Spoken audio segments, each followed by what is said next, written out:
Fox Sports. We are Baltimore. We are Southwest. A 21-month journey culminates tonight for Colby Lewis.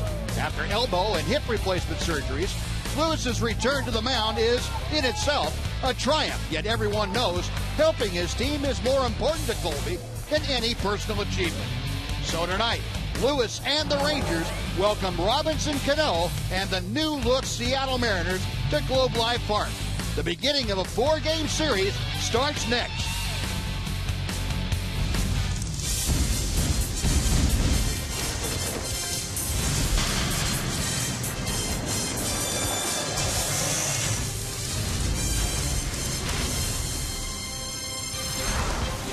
Texas Rangers baseball on Fox Sports Southwest is brought to you by AT Uverse TV. And welcome to Globe Life Park. The skies are clearing, the north wind is howling, and the Rangers are looking for a chance to put the Mariners in the deep freeze. Welcome along, everyone, with Tom Grieve, Steve Busby. Glad you can join us tonight. And yeah, the Mariners have been pretty hot. Oakland cooled them off a bit, but the Rangers hope to cool them off even further in this 4-game series. And a guy going tonight that has to be the story, Tom, and that's Colby Lewis. What a great story coming in regardless of what happens. Yeah, he's got the whole Ranger Nation in his corner rooting for him tonight. There's no doubt about it.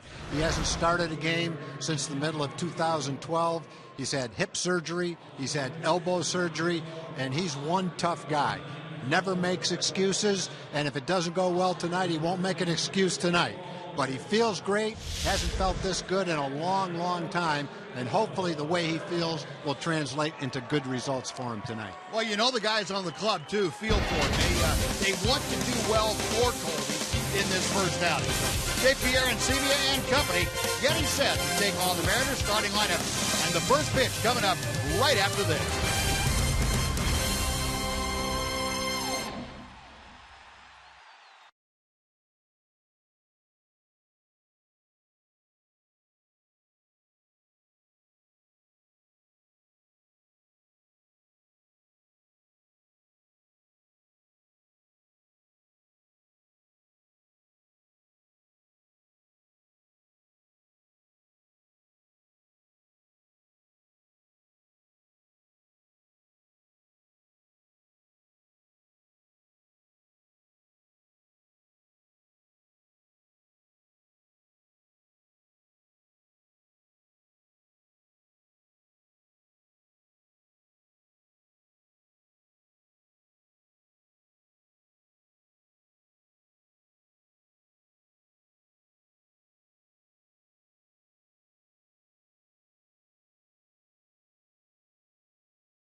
Sports Southwest is brought to you by your Texas Ford dealers.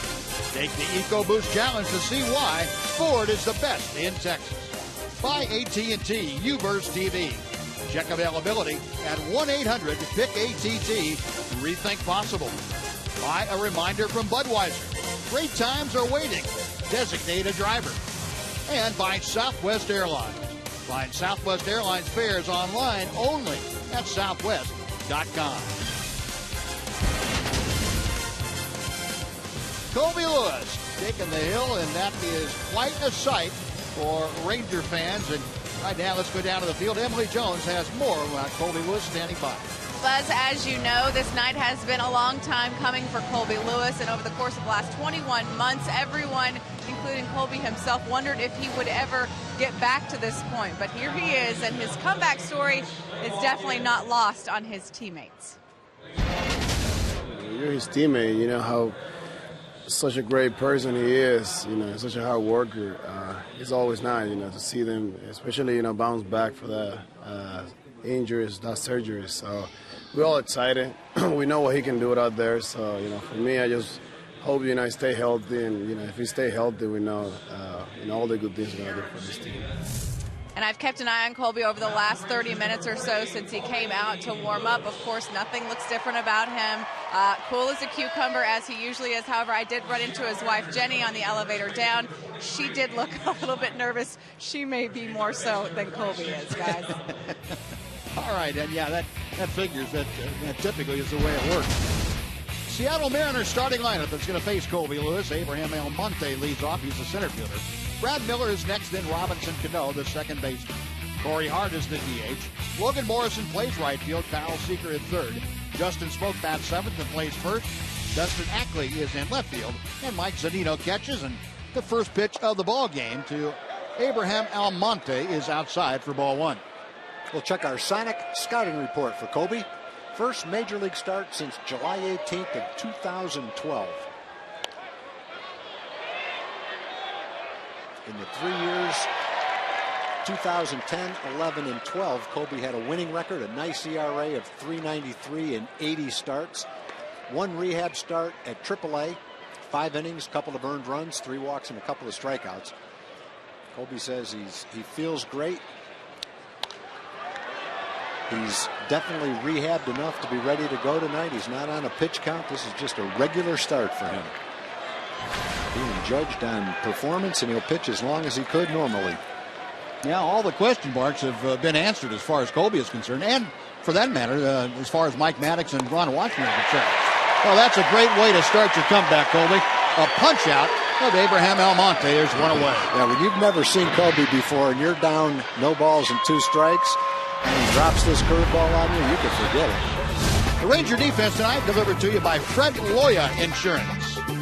Shin-Soo Choo in left, Leonis Martin in center, Alex Rios in right. Fritz Fielder at first, Josh Wilson and Elvis Andrews up the middle, Kevin Kuzmanoff at third, and J.P. Arancibia is calling the pitches for Colby Lewis. Well, one away, and here is Brad Miller. First ball swinging, it's popped up. Shallow left field, Choo going out, or coming in, and he calls off Elvis Andrews, who was going out, and Choo makes the catch. Go back and take a look at the strikeout pitch. This is a good overhand curveball breaking straight down. First time you see that, if you have to swing at it, you're probably not going to make contact with it. Well, when he gets it down there, you're not. He's never faced Colby before, yeah. So. Now, 2 gone. Here is Robinson Cano. He was the big story, of course, for the Mariners. A 10-year contract signed as a free agent this past offseason. They brought Cano in to add some validity to this Mariner club, and he's done everything that he could to help the club so far. Off to a .333 start. The question is going to remain until they find somebody to hit behind him. And Cano hit with no support. In other words, nobody backing him up. He may be the one guy in the Mariner lineup that if you get into a situation, you're going to refuse to pitch to. A ball and a strike to him. And the pitch outside, a changeup missed. 2-1. Cano, of course, a longtime All-Star second baseman for the Yankees. And there's a strike. That evens things at 2-2. Well, so far, so good. Velocity is probably up a couple of ticks, really, from where it used to be. Command looks pretty good. Now, Colby said he had to make a couple of physical adjustments because he's more agile now, more limber. The 2-2 up the middle. That's where it always is stationed. A 1-2-3 first inning on 10 pitches for Colby Lewis. Welcome back, big fella. Mariners gone 1-2-3. Half an inning in the books, no score.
On the top of the first. Now Southwest Airlines will bring you the Texas Rangers batting order this evening.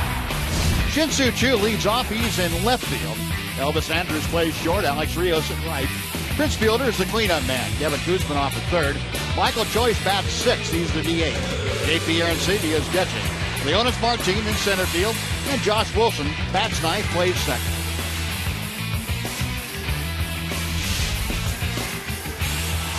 Not a bad start for the 34-year-old from Bakersfield, Colby Lewis. A 10-pitch, 1-2-3 first inning. Now he'll sit there and watch his teammates try and score a bunch of runs for him. Shin-Soo Choo steps in, hitting at .302. Roenis Elias. This is outside, ball one. This is the first time we've had a chance to see the 25-year-old. And we'll check our scouting report, brought to us by Sonic. He's had 2 starts this year, good ERA, losing record.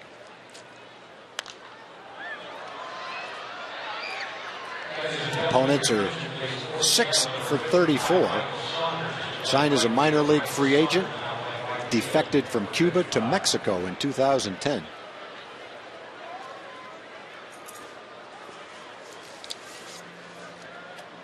One pitch to Choo. He got fisted and fights it off foul.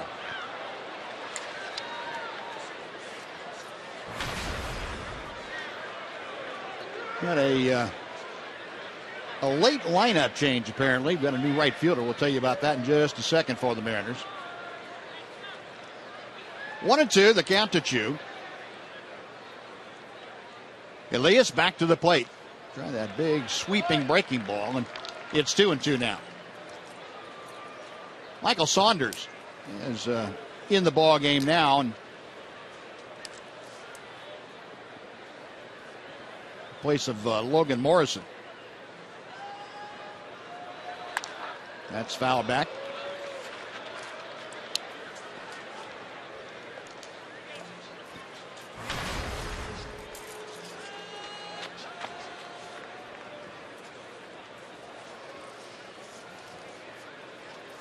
Choo waiting is Elias. Gets the sign. Left-hander goes to the wide. Inside, and it almost hit him. He was hoping he could turn right into that and catch it right on the hip. Just broke a little bit too much before it hit him. Looks like it's going to hit him right here, but it avoided him. 26 times last year he didn't avoid the pitch. Nope. Go a full count. And the payoff pitch to Chu. Check swing foul. Shin-Soo trying to get aboard. Elvis Andrus, number 2 man for the Rangers, waits in the on-deck circle. Rangers have won 2 of the last 3. They defeated the Astros in a couple of 1-0 games over the weekend. Another payoff pitch and another fouled away. First time, as a matter of fact, that's happened, that the Rangers have won 1-0 games in the same series since 1982. That was against Boston in old Arlington Stadium. And Ron Washington isn't really picky. He doesn't care how they get the job done. Inside, ball 4. And Shin-Soo Chu draws the leadoff walk. A 9-pitch at bat, and Chu is aboard. Batting second, the shortstop, number 1, Elvis Andrus. So Chu aboard. Preston Smoke, the first baseman down there, going to talk to him a little bit and hold him aboard. Elvis coming up now.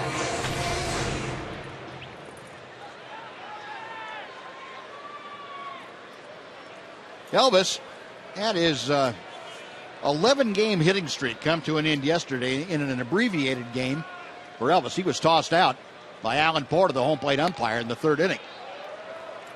He didn't get an opportunity to extend his hitting streak after the 3rd inning.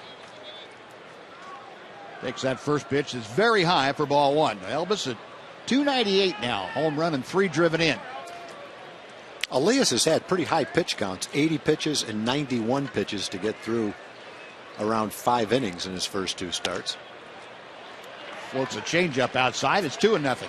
Been tough to hit a 176 opponent's batting average, but has not been featuring pinpoint command yet. Well, Elvis last year he had knocked in 11 runs in the 19 games that the Rangers played the Mariners. He has enjoyed having people on base against Seattle. Moved to first, and a pretty good one, but Chu read it easily. Benji Molina over there to say something to him about the move that Elias showed. Left-hander sets again. And the 2-0 pitch gets the inside corner. Not a bad idea. After the first batter walks, you're ahead 2-0. Take a pitch, see if you can throw a few strikes.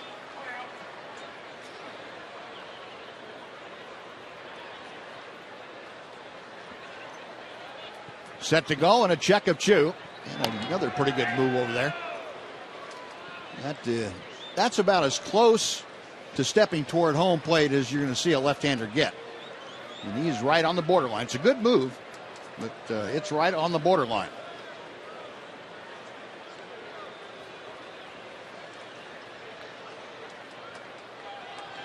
Another look at first, and the 2-1. Instead, going to first. Now that might have been a little over the line. Sure looked like it.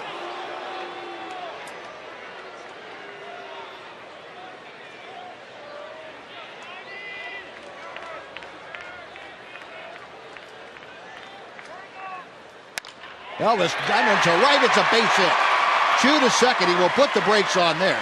Saunders gets the ball back in quickly, but Elvis, despite having his hitting streak snapped yesterday, decided, well, I'm going to start a new one. Well, that's one reason that Elvis should have a good year this year. First reason is he hit .313 after the All-Star break last year. He's ready to do it anyway. But as much as Chu will be on base this year, getting singles, walking, being hit by pitch, he's going to be up with the first baseman holding the runner on a lot, which is going to give him that hole to shoot for. And the longer he plays, the better he gets at being able to do just that. Shoot for the hole, hit a ground ball into right field. So 2 on, nobody out. And Alex Rios takes strike 1. Rios at 283, but that average has dropped rather precipitously the last 7 or 8 games. Pulled on the ground to third. Seager to second. They get 1. And Cano turns it around the horn. A 5-4-3. And Chu at third now, but he's there with 2 outs. Batting forward to the first baseman, number 84, Prince Fielder. Well, the Mariners turned just their 8th double play of the year. Well, the Rangers and Martin Perez for sure have seen the value of getting the double play, and Elias just saw it right there. He'd thrown 14 pitches to the first 2 hitters and didn't have an out. And then with 1 pitch, he's got 2 outs. Now here's Prince Fielder. Prince hitting at 149, still trying to get himself on track. And Elias throws a knee-high strike. It's 0-1. Prince with 3 RBI. Said he's just going to continue to work it at his stroke and take some extra swings here and there. 1-1.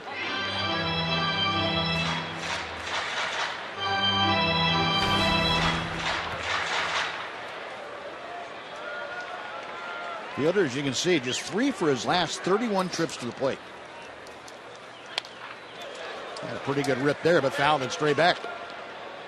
1-2 the count. Well, with advanced scouting and video scouting, there's no secrets. And I think the teams that have seen us play have probably seen how effective the shift has been. And that's pretty much the configuration that Prince is going to see every time he hits, when it's appropriate. Call strike 3. That big breaking ball floated in on the inside corner, and Fielder caught looking.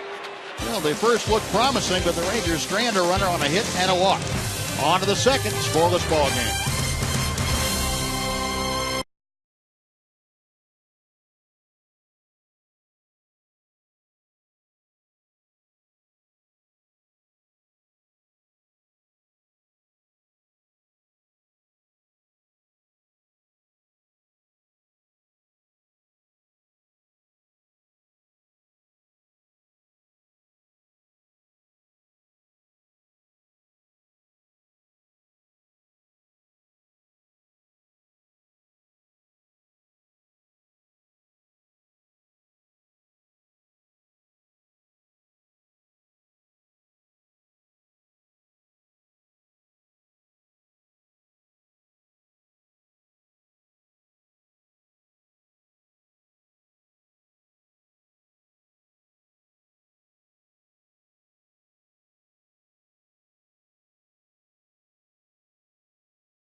McCoy. That's Emily Jones' son, having a great time at the ballpark. You know, you would have thought she might have brought him out on the Dollar Hot Dog night, get him going on the dogs, but apparently not. She probably knows his eating habits more than we do. Yeah, he could still have one. He might have to pay a little more for it, but he still got himself a dog. Handsome little boy. Swing and a miss by Hart. And Colby Lewis able to get the breaking ball over at will here in the early going. He's throwing a great curveball, and that was a great slider. Hart hitting just 188, but he has 3 home runs and 5 RBI. That pitch didn't miss by much. Another slider. Tough one to take right there. A tough one not to call a strike. Yeah, that's why it was tough to take. The 1-2 got him swinging. Didn't matter. Came back with an even better one. Well, it took a strike and swung at the ball. 2 strikeouts, 1 away, and now let's welcome Jim Knox in. Jim. I appreciate it, Buzz. Got some fine Ranger fans in from Canada, that's right. Brought the cold weather. It's like tank top weather for you guys. Good to have you on hand. Hey, guess who's coming to Globe Life Park May 16th? Matthew McConaughey, big-time actor, Oscar Award winner actor, part of the Just Keep Living programs. Will be right here at the Batter's Eye Club. You have a chance to meet him before the game. All you have to do is buy tickets at TexasRangers.com/foundations. And this helps the Just Keep Living program and the Texas Rangers Baseball Foundation. It's all about helping high schoolers stay healthy. That's coming up May 16th. How about that, guys, huh? Good? Got the catcher's mitt ready to go up here. All right, there we go. Appreciate it, Buzz. All right, Noxie.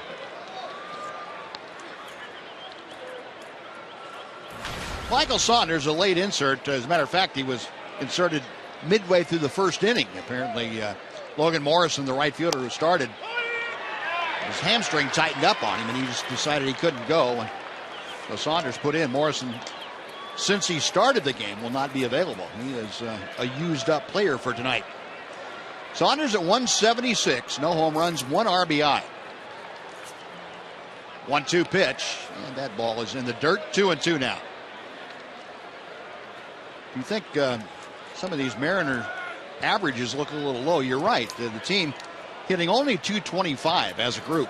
That is next to last in the American League. And Colby Lewis trying to make sure he keeps them down at the bottom of things. 2-2 pitch. Call strike 3. You got it rung up. That fastball right on the outside corner. And Paul Schreiber says, yeah, that's one. Well, when Kobe was healthy and pitching for the Rangers well back a couple of years ago, his fastball was anywhere from 86 to 90 miles an hour, usually right around 87 or 88 miles an hour. And he's popped a couple at 90 today, a couple at 89. And Buzz, I've read that because of the surgery, he's able to get a bigger stride. Yeah. Now, will that give him added velocity, maybe? A little bit, but I think also he's able, Tom, to get a wider base to work over. And normally that gives you more consistency as far as reaching toward home plate. It should, help him to maybe get a little more consistent velocity at the top end. But I think as far as it's going to take stress off his upper body when he's able to do that. And certainly, the breaking balls that we've seen him throw right now, those are as sharp as I've seen him ever have. Yeah, that's about as well as he's ever thrown his breaking ball after 21 pitches. Yeah, he struck out 3 of the first 5 that he has faced, and Kyle Seager now finds himself down in the count, no balls, 2 strikes. Seager hitting in his home away from home, Globe Life Park. We chronicled for you some of the numbers. Seager, a 14-game hitting streak, active in this ballpark. Colby Lewis back with the 0-2. Oh, he almost got that slider to the inside corner. Just missed. And it's 1-2. A tough one to lay off of.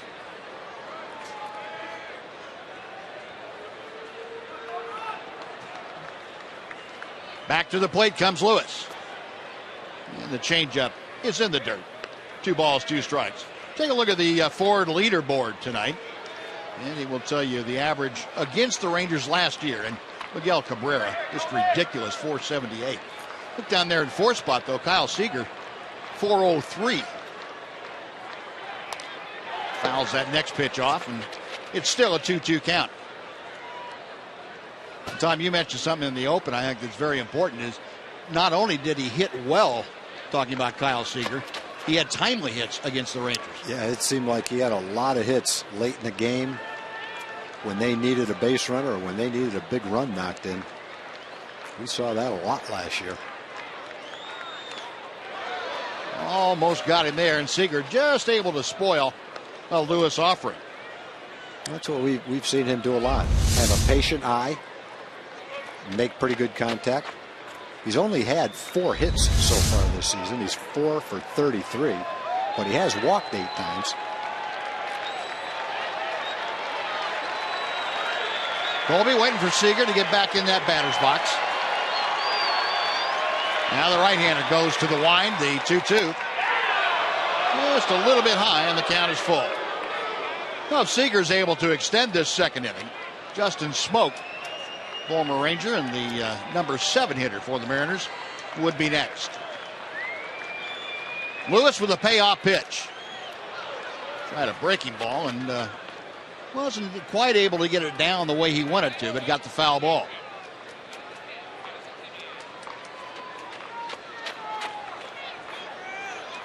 Ninth pitch of this at-bat coming for the Lewis-Seager matchup. Another 3-2. And another foul ball.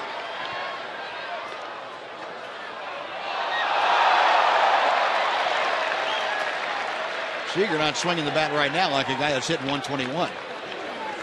Pretty much on everything and able to fight off tough pitches.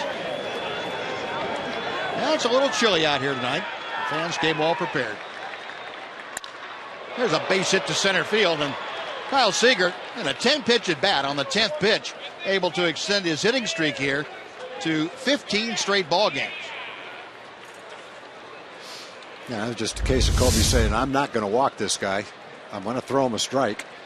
And the ball is kind of tailing away on the outside part of the plate. Seager's able to finally put a ball in play and find a hole.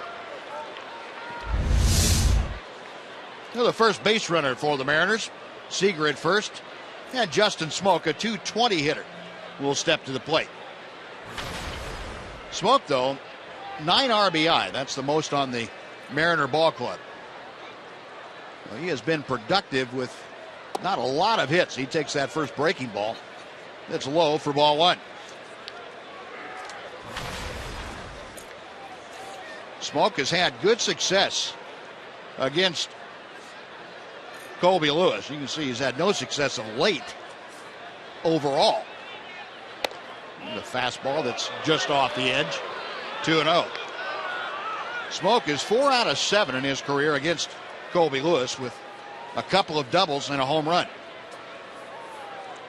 Up there with Kyle Seager at first. 2 outs in the top of the second.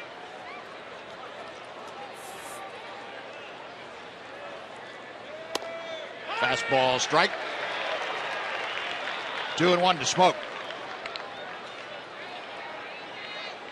On the early going this year, the first 11 ball games, Mariners have shown an unusual ability of scoring a lot of runs with 2 outs. Matter of fact, 2 outs and nobody on. It's inside, 3-1. Better than 60% of the runs they have scored this year have come with 2 outs. Colby Lewis trying to avoid falling into that trap here in the second inning. 3-1 to Justin Smoke. A little calling card just to let Seager know that Colby had not forgotten about him.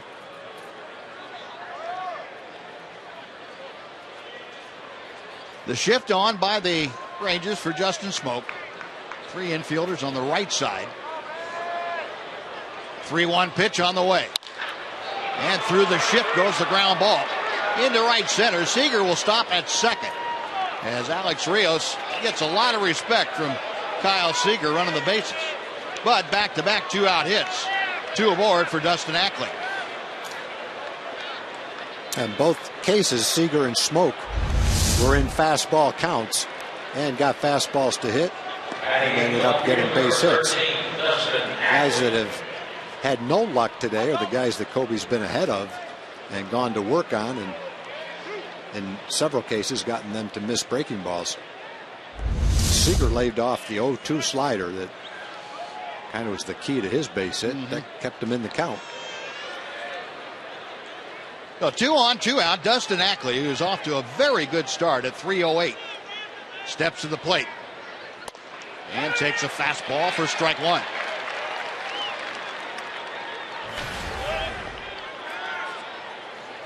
Ackley a 2-for-4 day on Saturday against Oakland.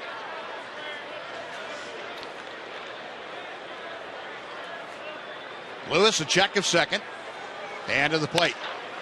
To left field, slicing toward the line, and that will go back into the seats. Sin-Chu Chu over there watching it go back about 6 rows. Ranger outfield really around to the left for Ackley, and Chu not more than 40 feet off the line when the pitch is made.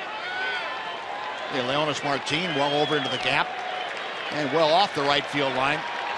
Alex Rios infield shading just the opposite. But Colby the advantage now to Ackley at 0 balls, 2 strikes. A check of second and the pitch. 1-2. Nice job by J.P. Arencibia to block that ball and prevent it from going to the backstop. Runners in scoring position. Seattle, despite their struggles the last couple of days, hitting .265. That's third best in the American League. You've got Kyle Seager out there at second in scoring position. Justin Smoke trails him at first. Lewis, a long look in. Now the right-hander. OK's the sign. The 1-2 pitch. In the air to left center field. Hit pretty well. Going back is Leonis Martin near the track. And runs it down. No substitute for good speed. And Leonis Martin outran that baseball. No runs, 2 hits. And 2 left after 1.5. No score.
Tweet your photo to us and have a chance to have it shown on our upcoming broadcast. All of that thanks to AT&T.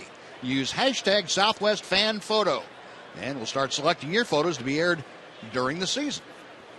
Nice little feature that AT&T is providing for us. We appreciate that. Kevin Kuzminoff starting off. Rangers' second inning, scoreless game. And Kuzminoff takes inside from Roenis Elias.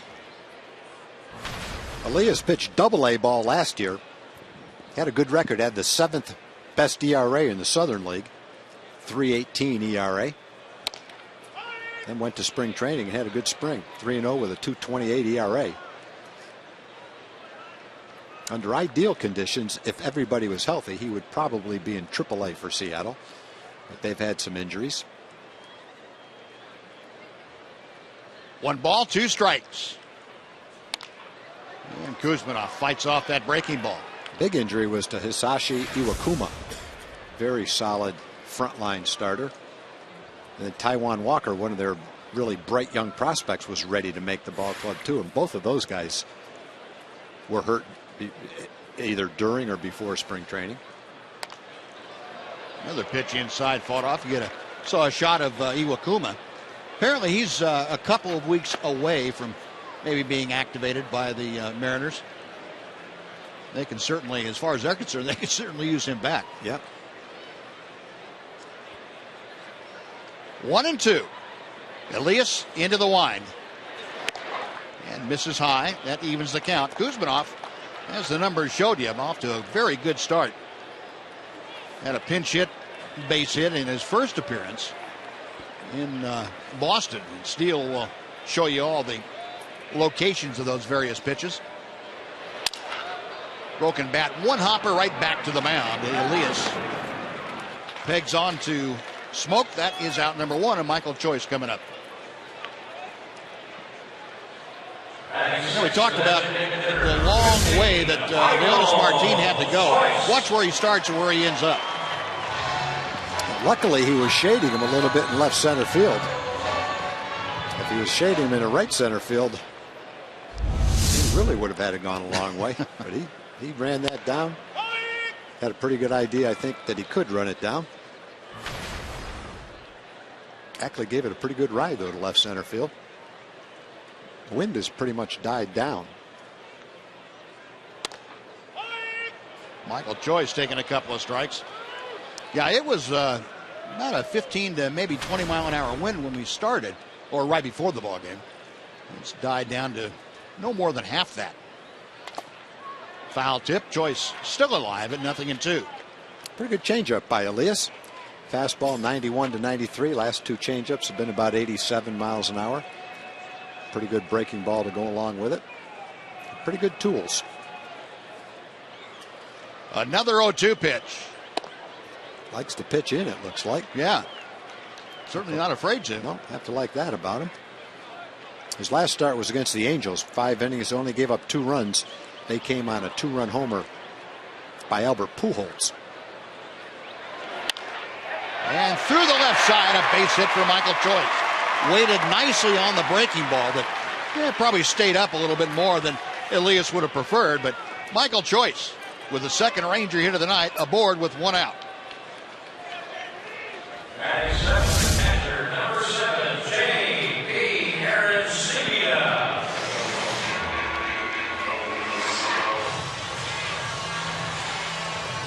Shot that right by the dive of Kyle Seager.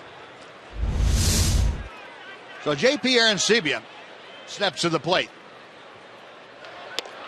and takes the pitch just off the outer edge. 1 ball, no strikes. J.P. has 2 hits and 22 at bats, and that figures out to that .091 average that is on his ledger right now. An RBI. Choice, a pretty good lead at first, and the ball is low. It's 2-0.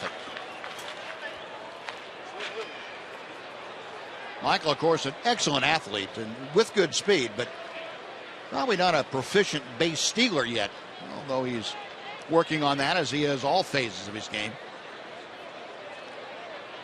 Modest lead at first, and Arencibia fouls one back just below us. JP likes that high fastball. Anything up around high, that's right in his wheelhouse, he believes. Yeah, it was a good swing at that one. He just didn't connect. JP won for his last 20 trips to the plate. Still in a hitter's count at 2 balls and a strike. In the air to right field. Kind of a lazy fly ball for Michael Saunders. That's out number 2, and it brings up Leonis Martin. Michael Choice staying at first base. Leonis stepping to the plate, a .282 hitter. Leonis Martin. He has had very much a roller coaster year so far. Started off like a house of fire, then went completely cold, and lately he's bounced back. Martin on this homestand, 4 for 10 in 3 games against the Astros. He bunts it. Seager, bare hand, throws and gets a nice play by Kyle Seager to get the speedy Leonis Martin. Side retired, no runs a hit, 1 left for the Rangers after 2. Rangers nothing, Mariners nothing on Fox Sports Southwest.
the #1 live streaming sports service, and it's celebrating 12 years. Join the millions of subscribers and watch every out-of-market game live in true HD on over 400 devices. Visit TexasRangers.com to get more details. Well, everybody bundled up here tonight. Jeff Wallace, one of our cameramen, and he very appropriately has the heavy jacket on. Mike Zunino, the #9 man and the Mariner catcher, starting things off. And that's what it looks like from Jeff's camera. Right down the third baseline, he gives you all those great shots. Rip and a miss in Zunino now in the hole, 0-2. Well, just like Ackley, Zunino is one of those guys that the Mariners are counting on. Zunino was the 3rd pick in the draft in 2012, University of Florida. Ackley, the 2nd pick in 2009. So they're 2 extremely high draft choices with high expectations. And Zunino caught window shopping at that Colby Lewis offering. That is strikeout number 4 for the Ranger right-hander. If he saw that fastball earlier in the count, he might have been okay. But after the breaking ball, he just wasn't ready for the fastball. And he knows it. Doggone it. That was a nice pitch, too. Yeah. Maybe I'll see it again sometime. Yeah. Well, now back to the top of the order for Abraham Almonte. And first ball swinging, Almonte pops it foul back into the seats. The Mariners haven't walked very much, 33 times. That's the 3rd fewest in the American League. They've struck out a lot, 108 times coming into the game, the 4th most in the American League. So the low walk total, high strikeout total, not what you're shooting for. Haven't run very much. They've only stolen 3 bases, tied for last. 1-1 pitch to Almonte, and that's in the dirt. Yeah, what you were talking about, Tom, about striking out. 10 of 11 games so far this year, the Mariners have struck out at least 9 times. That's quite a few. Yeah. Well, they're on their way today, too. They've struck out first time through the lineup 4 times. And the pitch is low, so Colby now falling behind. 3 balls and a strike to Almonte. Almonte, the leadoff man in the order. Brad Miller, the shortstop, will be next. 3-1 pitch. Hit well to right field. Toward the line, Alex Rios makes the grab. That is out number 2. Time for a Mazda game break. Let's visit with Dana Larson. Dana? Buzz, thank you. Let's check in with the Rays.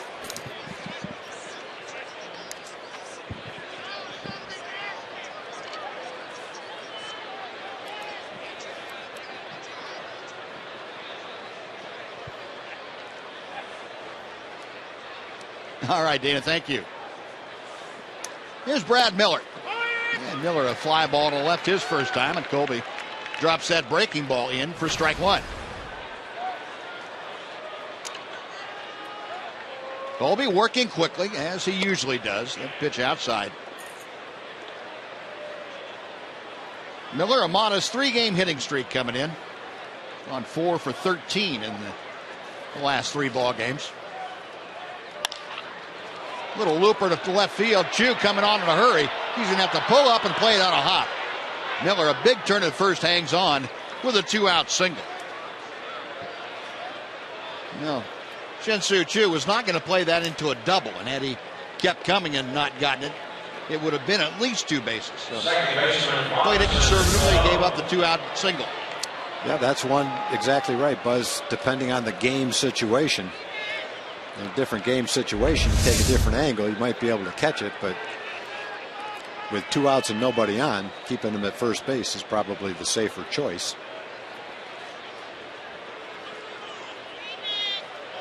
Robinson Cano now will come up. Cano grounded to short his first time, and Colby Lewis will work on Brad Miller over there at first base. Cano at .326 for the season.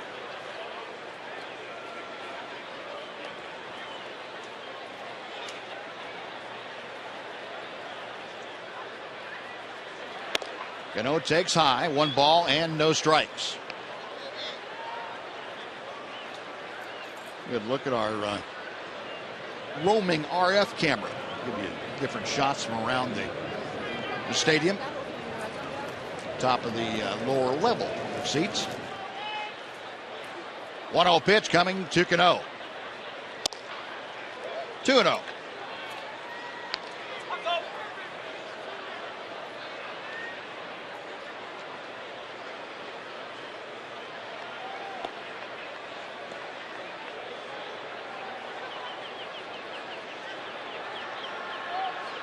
Miller, the lead from first. 2-0 pitch is fouled away to the left.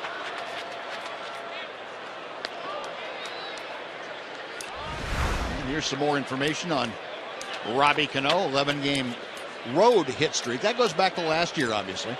395 over those 11 games. 947 on base plus slugging average. Just some of the numbers that encourage the Mariners to almost break the bank for Cano. 10-year deal for $240 million. 2-1, and the pitch sails outside. It's 3 balls and a strike. Well, Cano hitting in the number 3 slot has the advantage in the count. Corey Hart, the DH, waits to be next.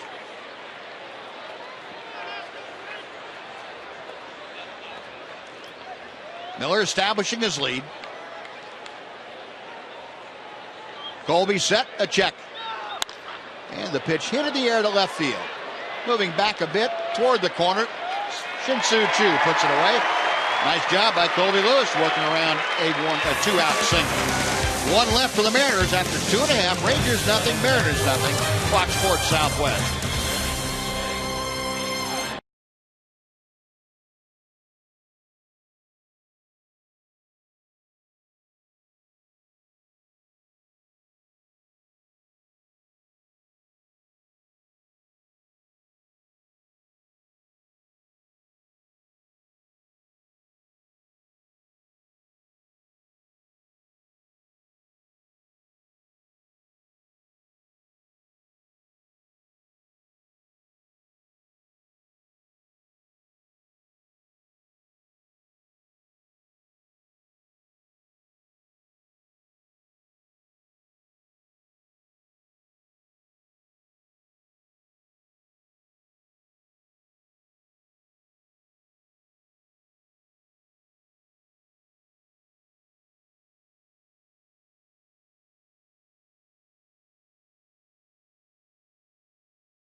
Sports Southwest is brought to you by Southwest Airlines. Find Southwest Airlines fares online only at southwest.com. And by the all-new Mazda 3 with seamless connectivity. It's been pretty seamless here. No score for either ball club as we head to the bottom of the 3rd inning. And Josh Wilson, former Mariner, starting things off for the Rangers. And boy, we've talked about Josh Wilson, but I don't think you can overstate the importance he's had on this ball club in the first 12 ball games for the Rangers. Yeah, he's been versatile, and every ball hit to him, he's made the play on it. He's also had 7 hits, all against left-handed pitching. That big 3-run double against the Phillies. A very solid, fundamental player. And he lines it to right field, a leadoff single. Over to cut it off Saunders, and a big turn at first. And Josh Wilson continues to do the things that Ron Washington has to be very pleased about. Coming aboard to start off this 3rd inning. Go down to the field. Emily Jones is down there, Em. Well, as you well know, Buzz, the Rangers have had some miscues on the bases this season. However, Josh Wilson says that is no need to let up as far as the aggressiveness is concerned. The key is just, not to worry about, the safe route. Every guy in here, I think, knows, who they are on the bases, what they can accomplish. And, if a guy feels like he can get a base, an extra base, and put pressure on the defense, then, I think that's always a good thing. So always that fine line between being aggressive on the base paths and over-aggressive. The Rangers still in search of walking that fine line at this point, guys. Yeah, good point, Sam. And it's very important to remember that. Not only, it's not like you've had the same lineup in there every day, too. You've got different characters moving in and out quite a bit with all the injuries and things. And to try and figure out just exactly who you are as a team is not that easy. Yeah. Snap throw to first, and Wilson back. Wilson talking to Benji Molina. Hey, did you see that? Ben said, yeah, I've been standing over here. I've seen it a few times. That's a pretty good move. Benji's saying, I wouldn't have to worry about it. I'll only be a foot off the bag anyway. I lead off like it's a little league. I'm going to keep contact with the bag till the ball passes home plate. A high-tight fastball, and that runs the count now to 2-1. Chu began things tonight for the Rangers by walking. Little calling card from Enes Elias. Pretty impressive young left-hander, 25 years of age. The 2-1 pitch. See that fastball right on by Shin-Soo Choo. 2-2. Choo upped his on-base percentage with that first inning walk. Came in with an on-base percentage of .436, which is in the top 5 in the American League. The 2-2. Did a good job of spoiling that breaking ball just as it was moving off the outside corner. And the walk leaders, Jose Bautista off to a great start. Choo, 4th in the American League, behind Santana and Jed Lowry. Josh Wilson, the runner at first after a leadoff single. Outside. Now, we've had a lot of games. This is on its way to being another one where both pitchers have put zeros up at least halfway through the game and later than that into the game. Had a couple of them against the Astros, had one down in Tampa. Darvish has had 2 of them.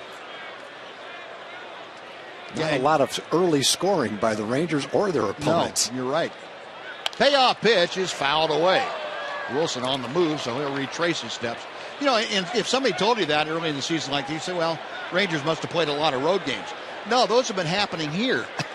Yeah, that's the weird thing about it. You don't figure this ballpark is going to give you a lot of 1-0 games, but Rangers have made a habit of it in the early going. They'd never had a series until the series against the Astros where they won twice, 1-0. So you score 1 run in a game twice and win both those games. That's, you're feeling pretty good about that as far as your pitching goes, but you're waiting for the offense to become a little more consistent as well. Most of the Ranger offense occurred in 2 games. There goes Wilson, and the pitch is grounded to second. They go to second, and in time, back to first for the double play. Now, Wilson had to hesitate ever so slightly to let that ball pass in front of him. And Cano took advantage to start the 4-6-3 double play. Generally, when the guy's running, you don't have to worry about that, but in that particular case, Cano made a heads-up play. And you can see Josh have to take that stutter step to keep from being hit by the ball. And that's about the margin that he was out at second base. Cano got the flip there just in time. Yep. Well, the second double play turned by the Mariners in the first 3 innings. And with 2 outs, bases empty, Elvis Andrus takes low and inside for ball 1. Elvis, a base hit to right, his first time up. Batting average, as you can see now, up to .313. Elvis 4 for 12 in the first 3 games plus in this homestand. 1-1.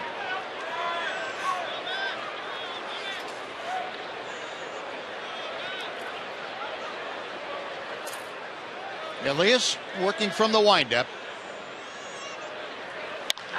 And Elvis puts it pretty well to center, but this is a tough night for carrying to the outfield. Almonte grabs it. That'll do it for the Rangers. No runs to hit, nobody left. We're going to the fourth, still scoreless.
Ninth annual Bark at the Park is presented by Avoderm Natural Pet Food and by Nylabone.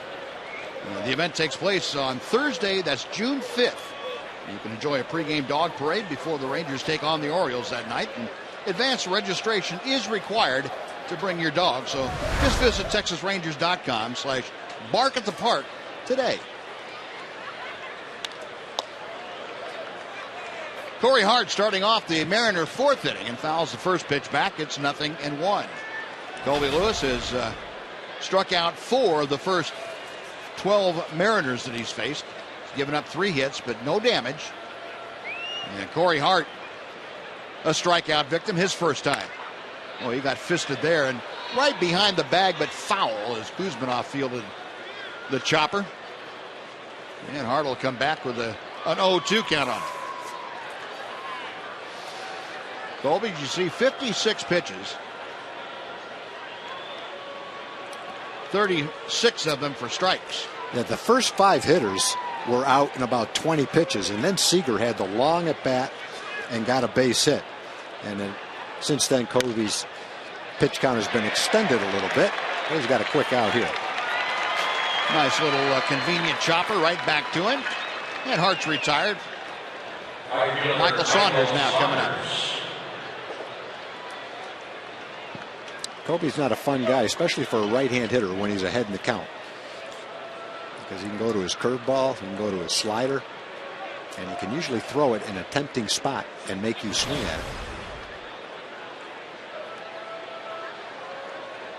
Saunders called out on strikes. His only time up there tonight. Left-handed hitter, and Lewis just misses outside for ball 1. Saunders a late insertion into the lineup in place of Logan Morrison. And he wraps that into center field, a base hit. So Saunders gets the 4th hit of the night. For Seattle, he is aboard with 1 out for Kyle Seager. Third baseman Kyle Seager.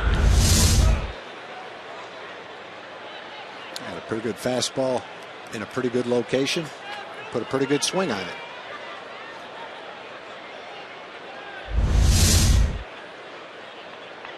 Now 1 on, 1 out. Kyle Seager had the first hit of the night for Seattle back in the 2nd inning. He extended that hitting streak in Globe Life Park over the last couple of years to 15 straight games. And Lewis will go to work on Saunders. Saunders, a big guy, but has very good speed at first base. Seager, of course, handles the bat well. His base hit snapped an 0 for 6 that he was in.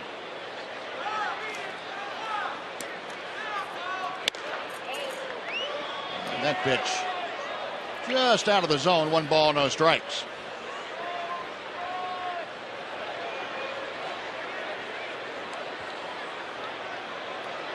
Kyle Seager last year, a full game, slate of games, played 160 games at third base. Takes a strike there. Take a look at pregame. Logan Morrison was originally in there. You can see him kind of grabbing that right hamstring, and that was when he and the training staff decided that's not going to work.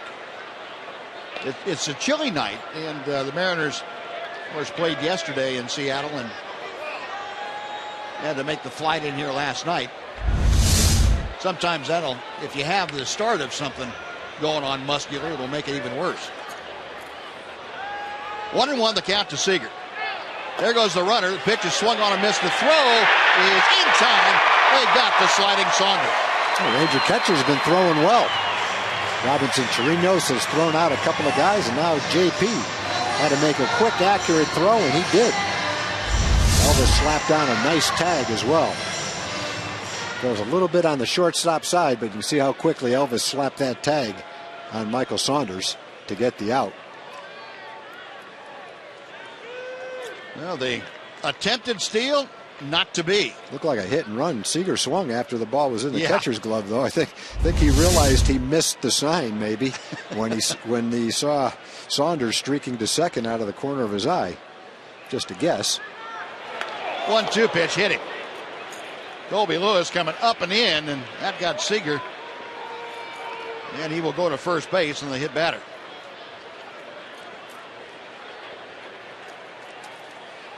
Well, Seager aboard both times tonight. That'll be Justin Smoke.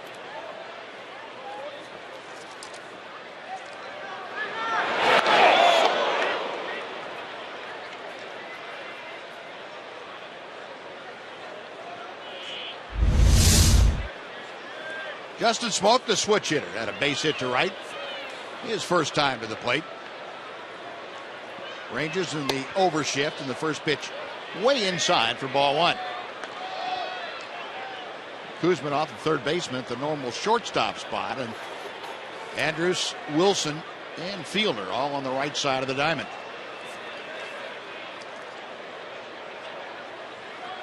Colby Lewis comes set. Off speed, and couldn't get Smoke to offer at it. 2-0.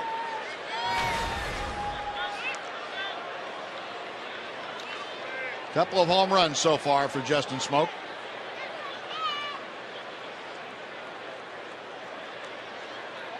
Lewis a long look in, and Colby ready to go. Hard hit ball, diving stop by Wilson. From his knees, they'll throw him out. Josh Wilson flashing the leather once again. Taking away base hits right and left. 1 hit, 1 left. Onto the bottom of the 4th. No score.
The fourth year at Globe Life Park in Arlington, and the runs have been hard to come by of late for these Rangers, but Alex Rios says no need to panic. I don't think we put any pressure on ourselves. Sometimes things happen normally, but right now it's just a thing that is not happening. I don't think it's any issues in our offense.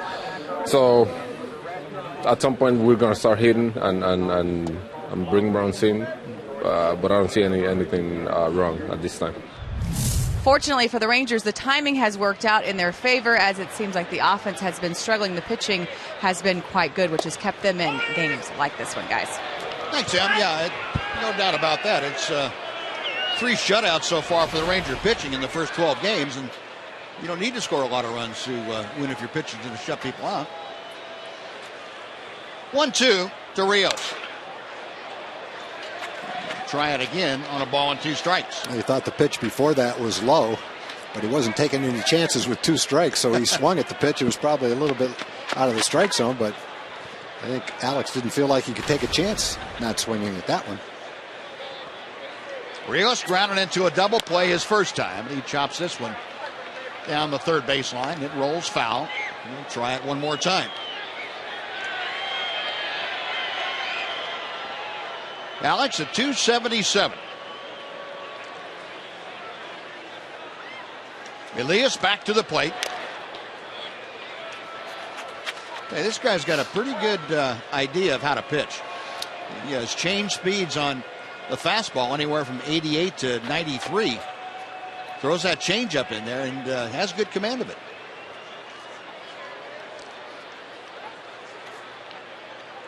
Back to the plate once again. And again, Rios able to spoil a pretty good pitch. Alex is 1 for his last 14 times to the plate, though. All those on this homestand. You can go back over a little bit longer, 1 for 16. Although he's reached base safely in all but 1 game this year for the Rangers by a hit or a walk, a hit by pitch. Got him swinging. Fastball tailing away, and Rios couldn't catch up with it. That's out number 1.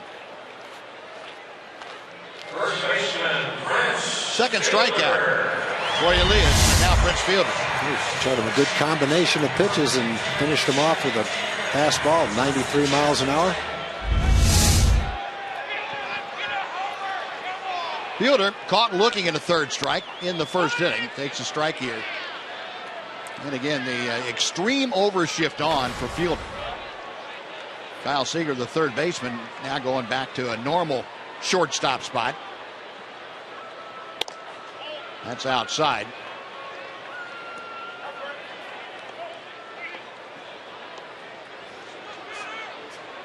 Fielder at just 146.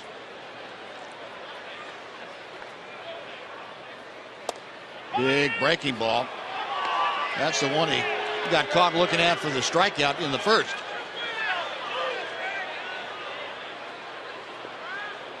A ball and 2 strikes.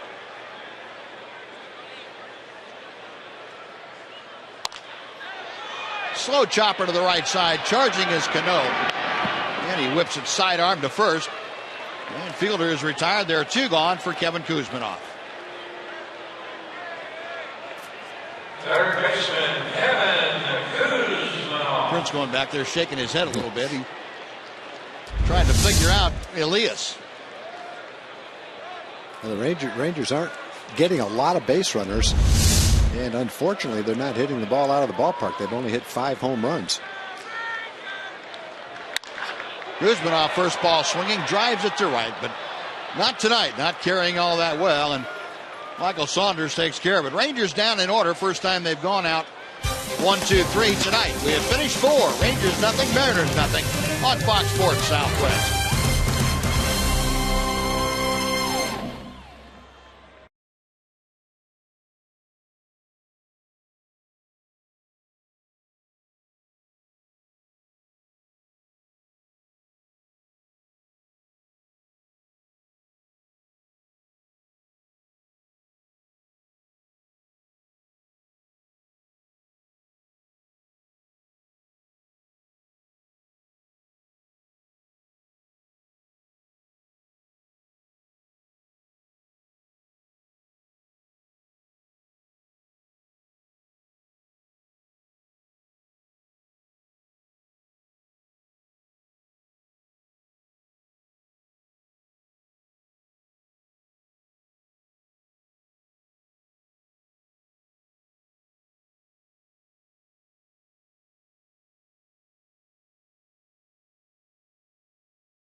kids. It's every Saturday morning at 10 o'clock right here on Fox Sports Southwest, where it's not about the score, it's about the experience.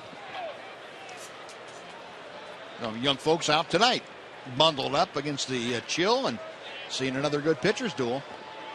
Scoreless game. We head to the 5th, and joining us again in our Fox Sports Southwest booth, as always, Mark McLemore. Glad to see you along, Mark. As soon as we figure out how to get his mic open, we'll get that going. Good to see you, Mac. Good to be seen as always, even though it's freezing out. I'll take it. Yeah, no kidding. Justin Ackley takes the strike. Mac doing triple duty tonight. We got helping out with the Mariners over there on radio. And what was the score over there when you left?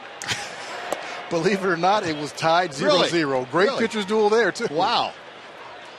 Yeah. If you weren't watching a Ranger game and someone said, what's the score? And you said 0-0, you would have been right a lot this year. Yeah, anything before the 8th inning. Breaking ball in the dirt, and it's 2-2 now to Ackley. Colby Lewis, what are your impressions of Colby you've seen so far? I'm loving every minute of it. Every pitch he throws, he's throwing it with a purpose.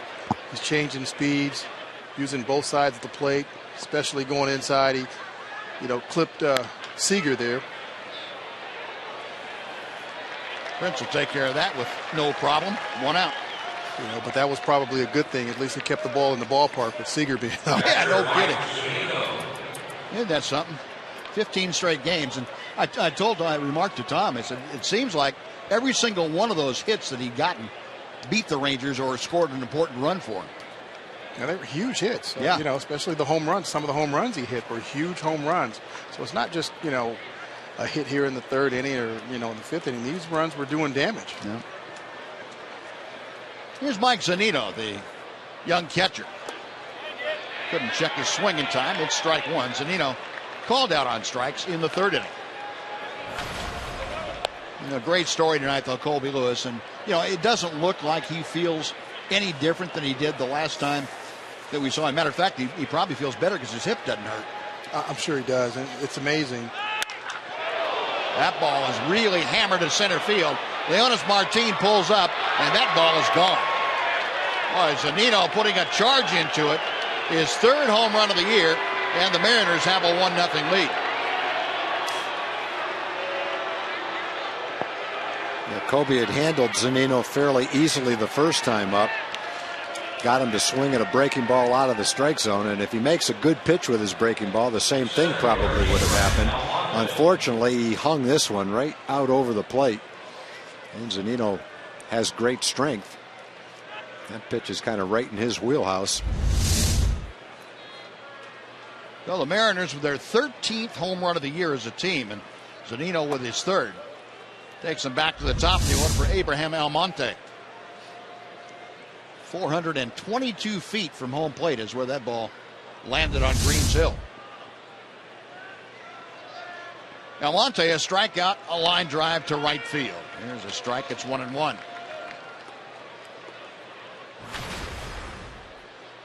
Almonte, a switch hitter. Average at 208 as he faces Colby.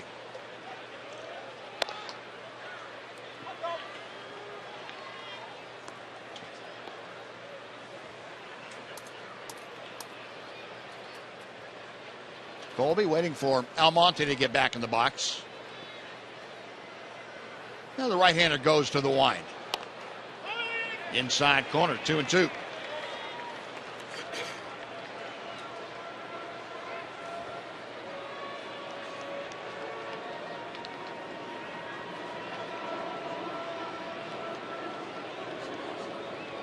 Lewis with the next pitch. Tried the breaking ball, and Almonte wouldn't have any of that. 3-2 now. Almonte in the leadoff spot. Brad Miller, the shortstop, waits to be next. Mariners a run on 5 hits. Rangers no runs on 3 hits. Playing the top of the 5th inning. Payoff pitch. Routed weakly to the right side. Lewis covering and just in time on the feed from Prince Fielder. Well, that's the kind that'll test your surgically repaired hip, but Kobe has no problems now covering first base, fielding bunts. He probably would have figured out a way to get over there a couple of years ago, but it definitely would have hurt. He just barely beats Almonte on that play at first base. Yeah, I'm not sure that play gets made a couple of years ago before surgery. Probably not. No. I mean, just covering first on, a routine play with a routine runner, that might have worked, but not when you have to get over there in a hurry. Well, if he was out by about a quarter of a step, and he was a little bit slower before, he wouldn't have got there. Yeah. Well, 2 away. Here's Brad Miller, who has a single and 2 trips. Checked his swing. The pitch tailed outside for ball 1.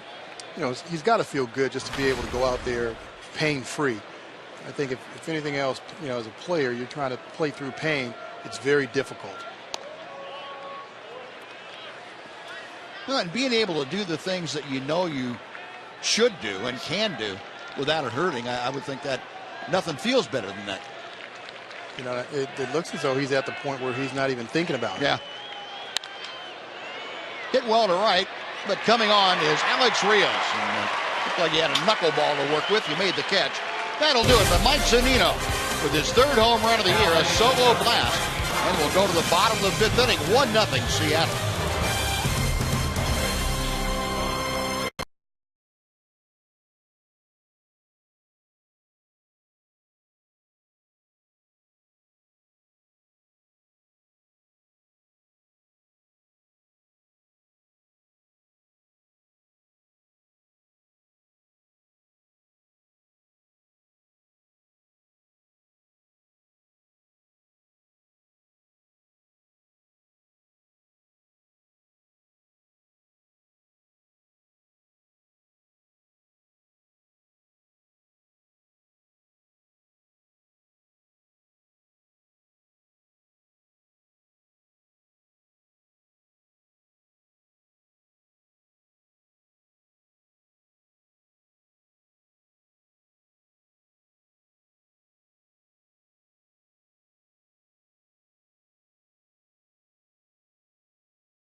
Tomorrow's matchup, the Irving High School and Irving product, Blake Bevan will be on the hill for Seattle. Robbie Ross Jr. coming out for the Rangers. Ross just 2 hits and 1 unearned run in his last start against the Red Sox at Fenway Park. A matchup of good young hurlers. That's tomorrow. Rangers trailing 1-0 here, trying to figure out how to punch across a few runs against the Mariners. Michael Choice, a base hit his first time up. Changeup floats outside. 1-1. Mac, I heard you, or 2-0, excuse me. I heard you pick Michael Choice as your player to watch tonight. And got a base hit his first time, so you're looking good. So far, so good. I'm still trying to recover from the other night when I had Chu, and he had those 5 punch outs. So I'm still trying to recover from that. I got a chance to talk to him today, and he's looking at me like, I still don't know how I did that. You're trying to recover, so is he. It's not like he was in a slump. He'd been on base 12 out of 16 times going into that game. Well, he said the next day he came back and said he just wanted to hit the ball his first at bat. He didn't care how hard or where. He just wanted to put it in play. Choice fouls it back.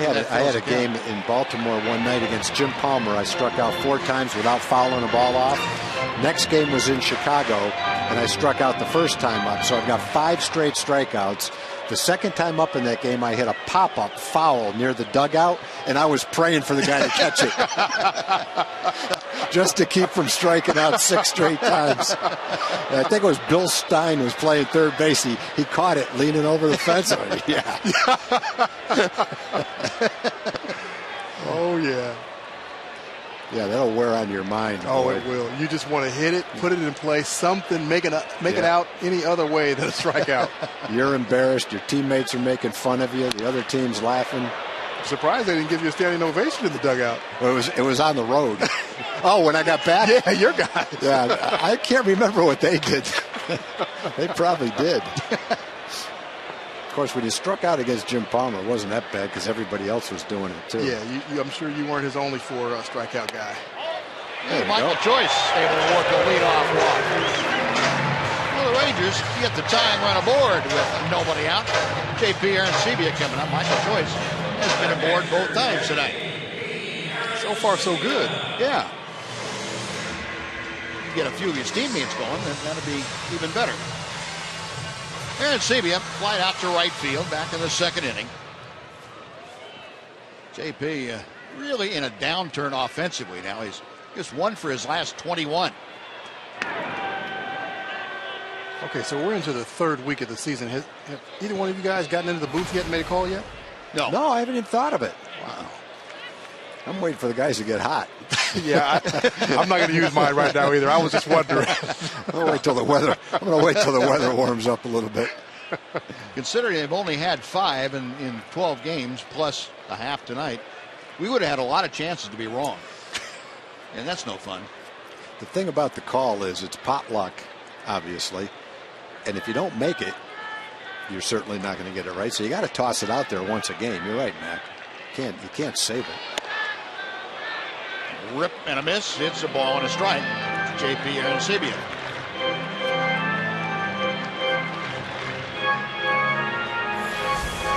Arancibia checking with Gary Pettis, third base coach.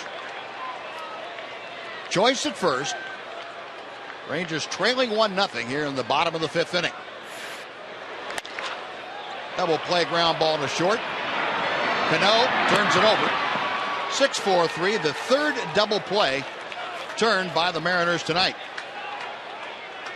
Center fielder, Leonis Martin. Well, that empties the bases for Leonis Martin. They took a little bit off that one, and JP was a little bit out in front of it, hit it off the end of the bat. Mariners giving the Rangers a little taste of their own medicine. Rangers have been turning double plays at a huge rate. Now they're hitting into them tonight.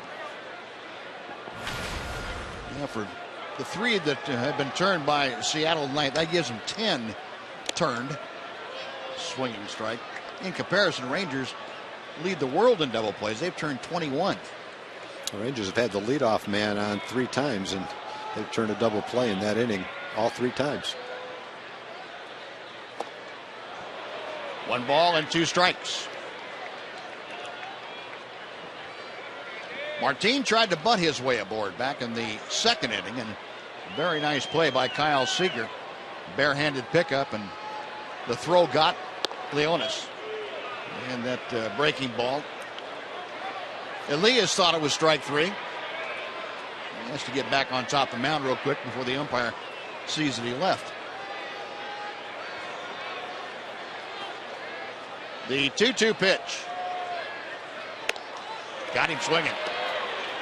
Well, Mac, we weren't able to do anything with you tonight. Sorry about that. We'll try it again tomorrow even. Yeah. We'll get it next time. All right. 6th inning coming up. Scoreless for the Rangers. 1-0 Seattle.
Globe Life Park. Special guest Buzz and Tom. This is Johnny Big Rig Hendricks, the welterweight champion of Ultimate Fighting Championship. And Johnny, you threw out the first pitch. What was that like? It was great. You know, it was a little nerve-wracking. Haven't pitched in a while. So, you know, getting out here in front of all these fans, and the glove was very small, I'll tell you that. Now, you used to be a pitcher in high school, so you picked the right profession, fighting over baseball. Are you kidding me? Yeah. Well, I didn't have the height on my side. So I ended up going in wrestling. I was better at wrestling anyway. So everything has its purpose, right? There you go. I know you're a big-time Ranger. Oh, wait a second. Kurt Diker in the truck. Ooh, Kurt's saying a few words not too flattering to you, Johnny.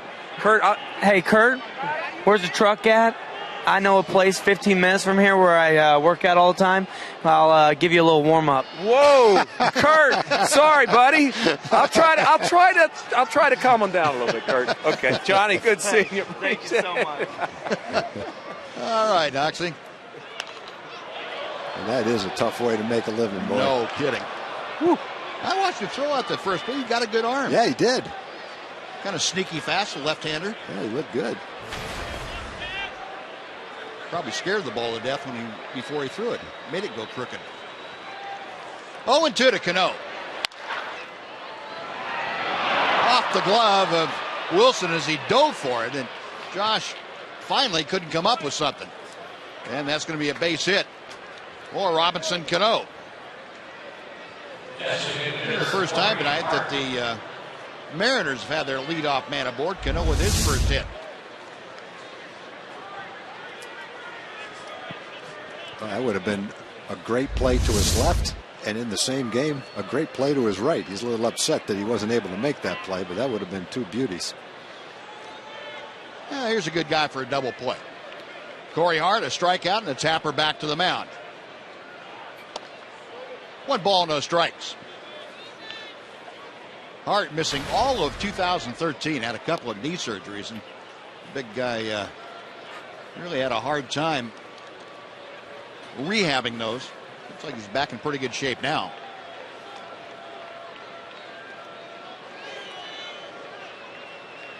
One or no the count.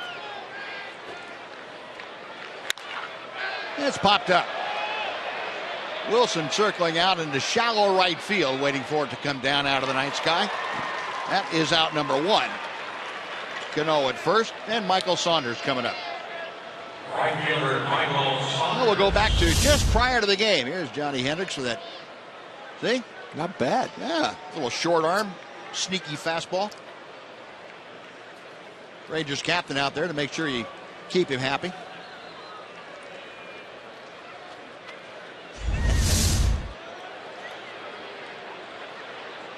Kurt Diker now can breathe a sigh of relief. He don't have to worry about Johnny coming down there and taking him for a walk to the tool shed.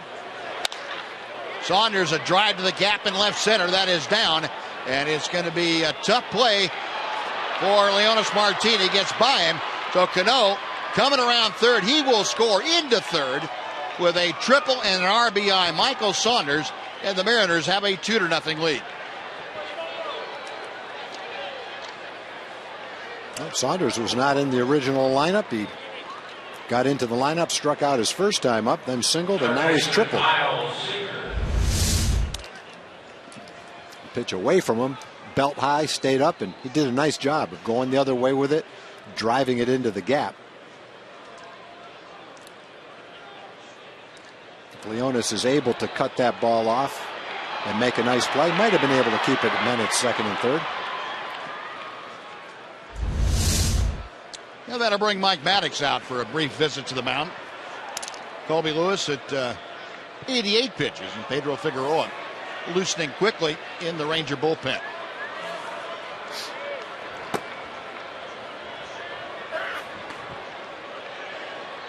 Well, Maddox finished talking to Colby Lewis and to JP Arancibia. Kyle Seager up there, and you take a look at the Budweiser pitching line on Colby tonight. 5 1/3, 7 hits. 2 runs, no walks, 4 strikeouts. Did have a hit batter. Now you work to Seager, who had that hit by pitch last time up.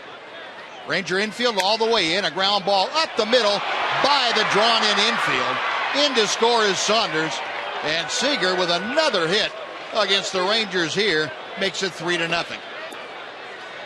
Well, we've talked a lot about Seager already and what he's done to the Rangers in the past. Here's a guy that came into the game hitting 121. He was 4 for 33.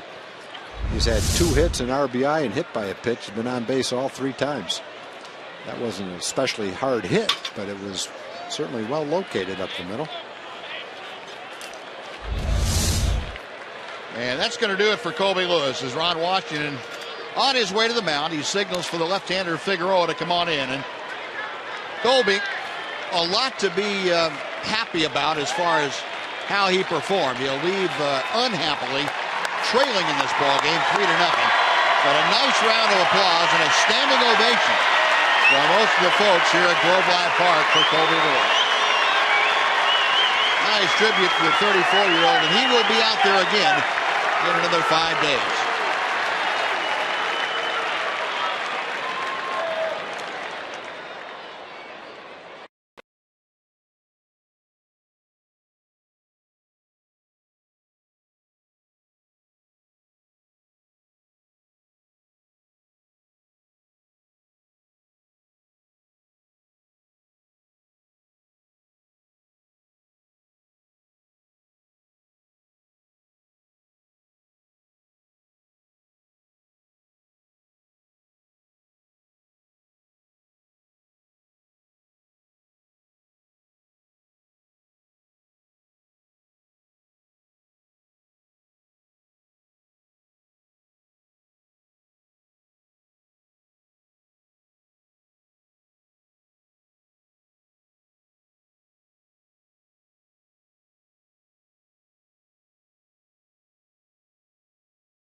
It's a great night not to pitch in Cincinnati. Pedro Figueroa on. Pedro has pitched well recently. 3 1/3 scoreless innings in his last 4 outings. He had a little shaky outing his first one, but starting to warm up, and his last 3 or 4 have been very good. Can't tell by his ERA. Most of that came in his first outing.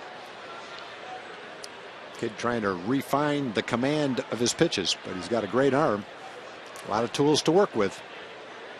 Justin Smoak, the switch hitter, and he chops the 1-0 pitch foul down the third baseline. 1 ball and 1 strike. Smoak up there with Kyle Seager at first. Justin denied a single, and he was robbed on a great play by Josh Wilson back in the 4th inning, where he would have had his second hit. Average, as you can see, standing at .233. Mariners have pushed across 2 more runs here in the 6th inning. And Smoak again chopping it foul. 1-2. Colby Lewis, 88 pitches tonight in his 5 1/3 inning of work. 55 strikes, 33 balls, 8 hits, no walks, 4 strikeouts. The Leaves having given up 3, and Seager at first, still his responsibility.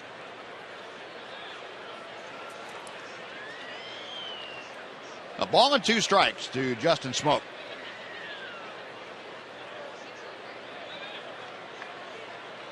Rangers looking for the double play up the middle.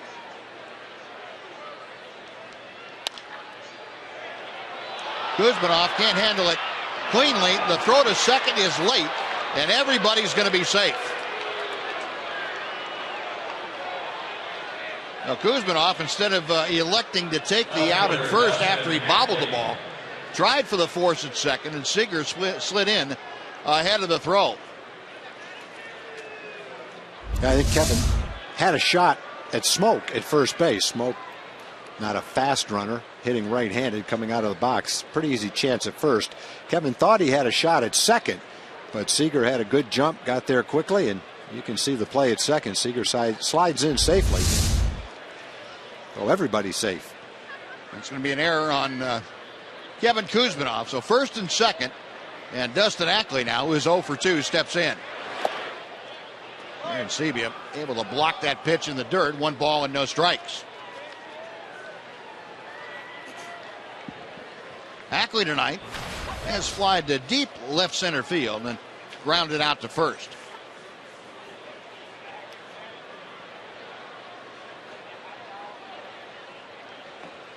Seager the lead from second. Figueroa checks him. 2 balls, no strikes.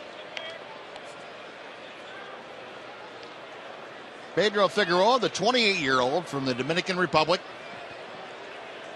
Rangers picked him up on a waiver claim this past January. Came from Tampa Bay. Spent the last year with Oakland. And he misses off the plate again. 3 balls, no strikes. Ackley hitting 8th in the order. He'll be followed by the catcher, Mike Zunino.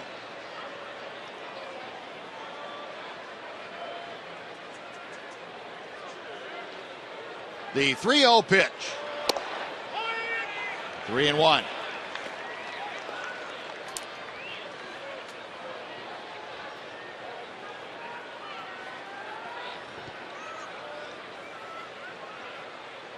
Ackley, a former second baseman by trade, moved to the outfield last year and kind of found a home. Pops this pitch up, foul territory. Kuzminoff and Aaron Sebia right at the railing. Got a glove on it, but then tumbled over the railing and couldn't hang on. That tough play for a catcher. You know, the ideal way, the perfect way is to get there and wait for it to come down. But when you're drifting over from behind the plate with your back to the ball like that, you're not exactly sure where that wall is. You know it's coming up, but you're not sure because you can't take your eye off the ball.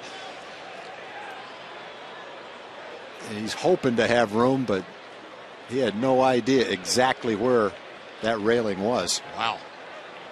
Fortunately, JP's okay. Now 3 balls and 2 strikes.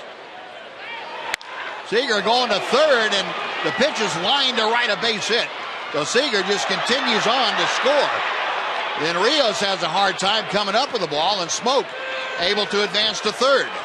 4-0 in favor of the Mariners.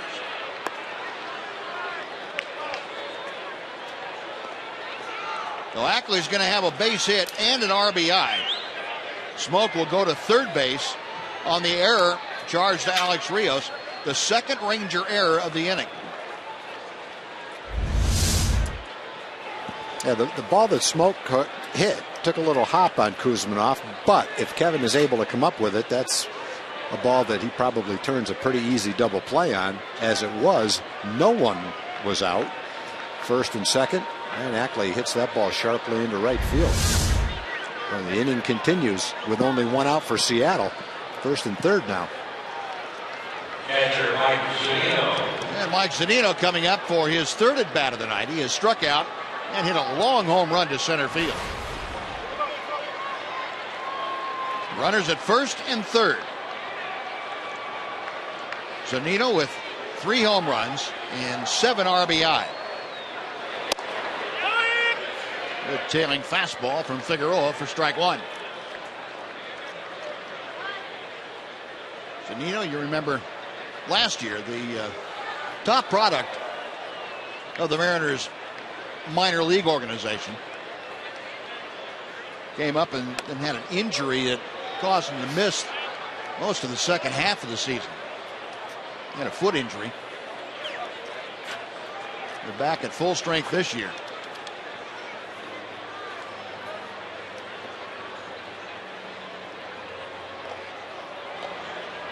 One and one the count.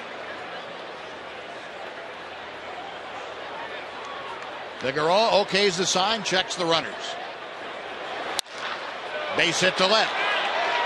Smoke will score. Stopping at second is Dustin Ackley. And Zunino, with his second RBI of the night, makes this a 5-0 game. The last ball is hit by Ackley and Zunino. Very sharply hit. One to right, one to left. Rangers failed to turn the double play, and now they're paying the price for it.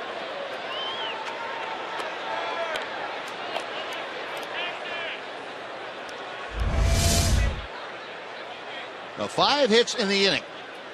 4 runs across. Top of the order now again, Abraham Almonte. Switch hitter up there from the right side, takes inside for ball 1. Almonte tonight against Colby Lewis. Struck out, lined out, and grounded out. Mariners now 5 runs on 10 hits. Rangers have been held scoreless on just 3 hits. High chopper, Kuzmanov can't get it. Andrus knocks it down, but everybody's going to be safe on the infield single from Abraham Almonte.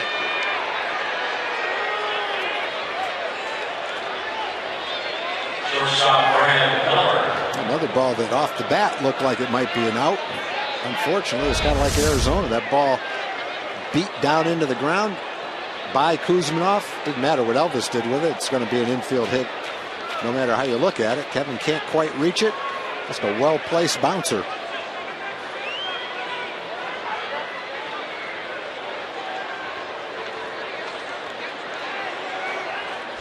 The base is full, and Brad Miller up. Right back to Figueroa. To home for 1, and Aaron Sebia can't get the handle on the ball. It looked to be an easy 1-2-3 double play, and JP couldn't find the handle, so it goes down as a force play.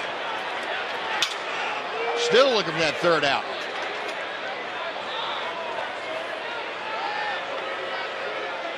That's exactly what you're hoping for right there, a comebacker with the bases loaded. I think Lloyd McClendon's going to be arguing that he didn't have control of the ball.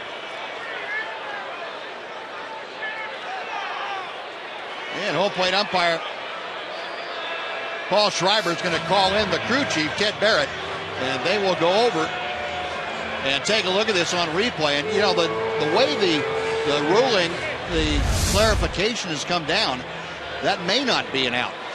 Well, there was one similar to that at second base when, when the ball bounced out of Elvis's glove.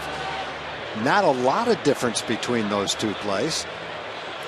The ball is not going to clank off the side of a big leaguer's glove. It's going to go into the pocket of the glove. And it was ruled with Elvis that he never had complete control of the ball. I don't know what the difference between the two was, do you? Well, what they came out with, Tom, at least what I read, was that now instead of the transfer being an assumed thing, right, that you had to exhibit control in your throwing hand before you dropped it. Well, if that's the case, this is going to get overturned. And that clarification from the league office came down because of that play with Elvis at second base.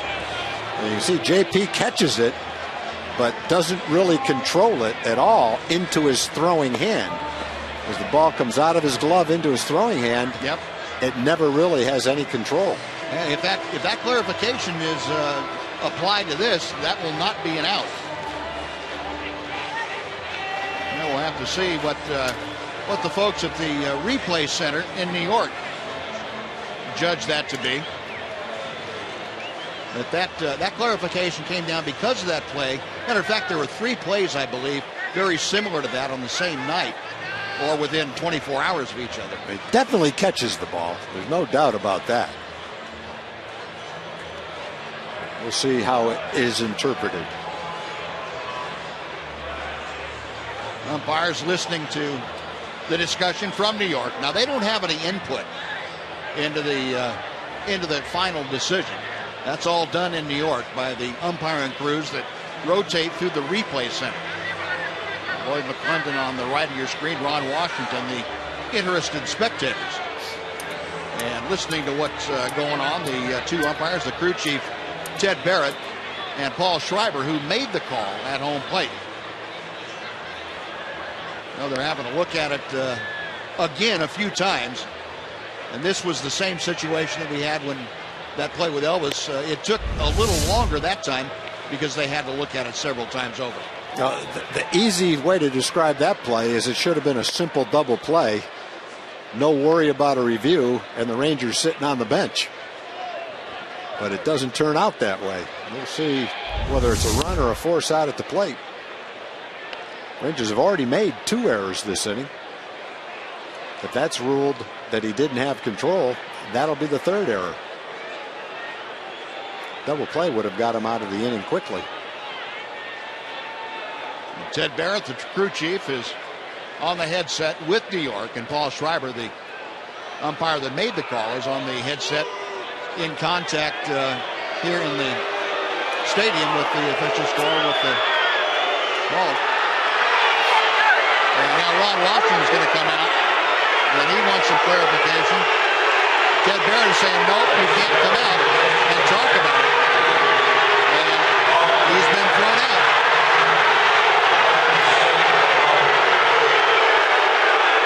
Once the challenge is decided, you can't argue the result of the replay.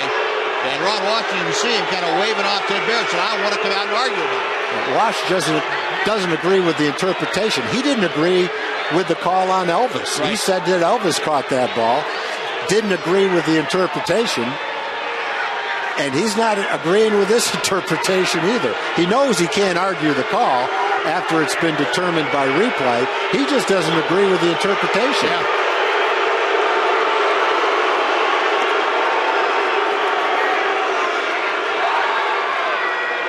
And I can't say that I blame him, but he knew going out that was going to happen, and then he wanted to make sure he got his, well, it's a little more than 2 cents worth in, but he got all that in.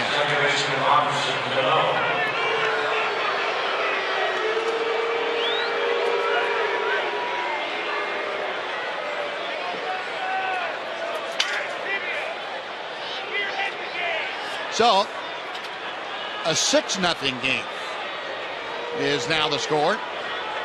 1 out, bases remain loaded, and the 10th hitter of the inning, Robinson Cano, is coming to the plate. That's going to go down as a fielder's choice, an error on Aaron Sebia, the 3rd Ranger error of the inning. Cano drives it to left center field. Leonis Martin on the run, tracks it down. Tagging from 3rd and scoring is Mike Zunino. And Robinson Cano almost plugged that gap out there. He did drive in the run, however, to make it a 7-0 game.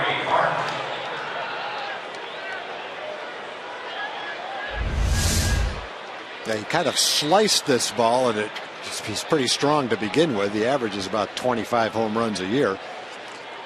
He sliced it in the left center field, and again, Martin had to go a long way to run that one down. Well, that's going to do it for Pedro Figueroa. And we're going to get our first look at the former Mariner, newest Ranger pitcher, Hector Noese. And we'll tell you about him when we come back on Fox Sports Southwest.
Ford dealers.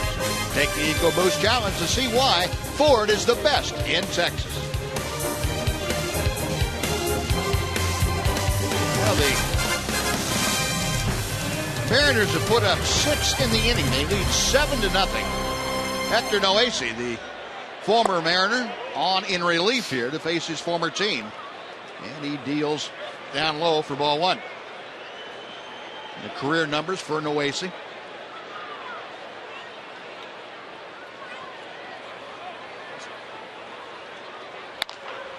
Off the end of the bat of Corey Hart. That is fouled away.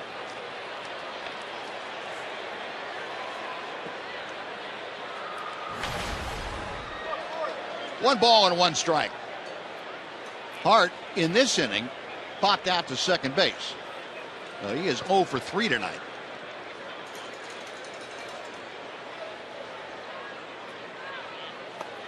Check swing, he went around.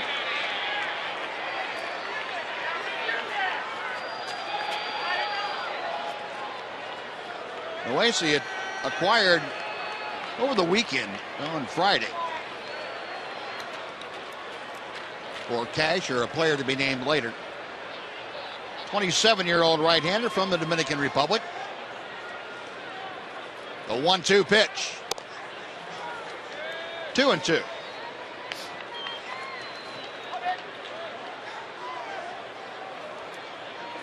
Six runs this inning and ties the Mariner high for the season. They scored 6 also against the Angels back on opening day. The 2-2 pitch.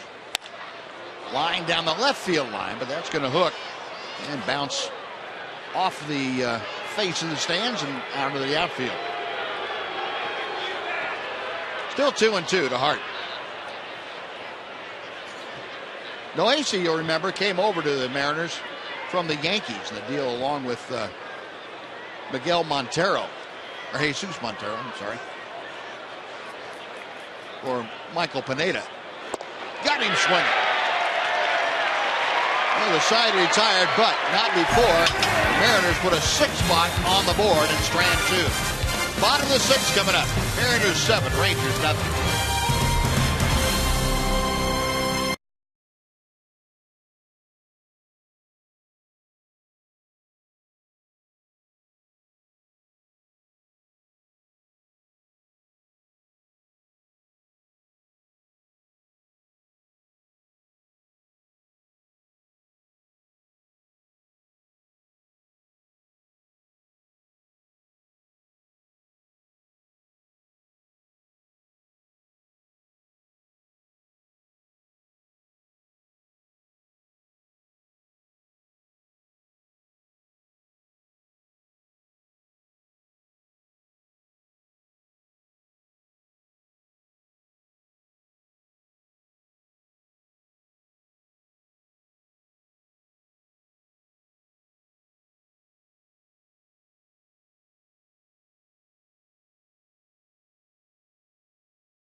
Slam inning brought to you by Sonic.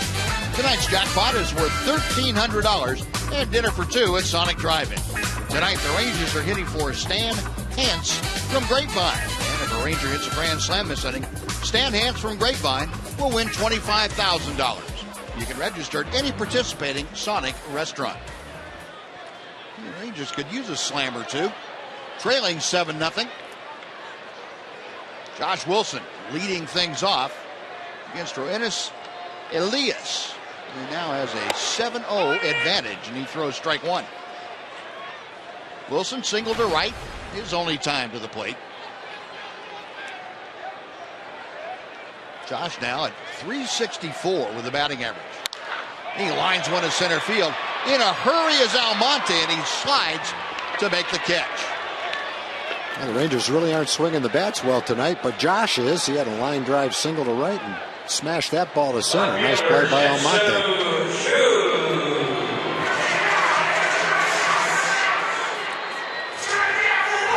Well, one gone, now back to the top of the order. Shin-Soo Choo for his third at bat. Choo walked in the first, grounded into a double play in the third. Elias misses inside for ball one.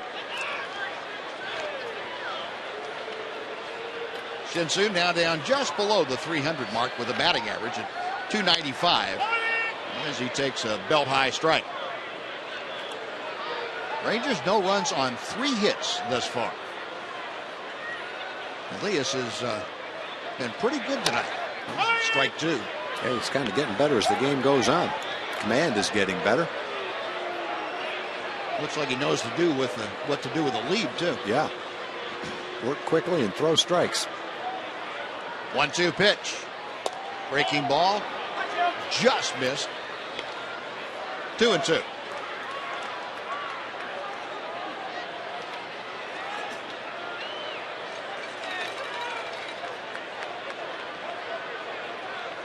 Next offering to Choo. Another breaking ball, and that's rounded out to Cano at second. 2 gone. Well, Choo is 0 for 2 as he heads back to a Ranger dugout. Now Elvis Andrews coming up. Buenos Elias, that's the 25-year-old that defected from Cuba in 2010 went to Mexico and was signed there by the Mariners. Undrafted international free agent. A strike to Elvis. Elias last year, as Tom told you, pitched the full year at Double-A Jackson. So he just completely bypassed Triple-A to get to the big leagues. Mariners say he's the 4th member of their organization to ever do that. He's completely bypassed Triple-A. He only had 326 minor league innings. Big breaking ball, and that bites off a piece of the inside corner. 1-2.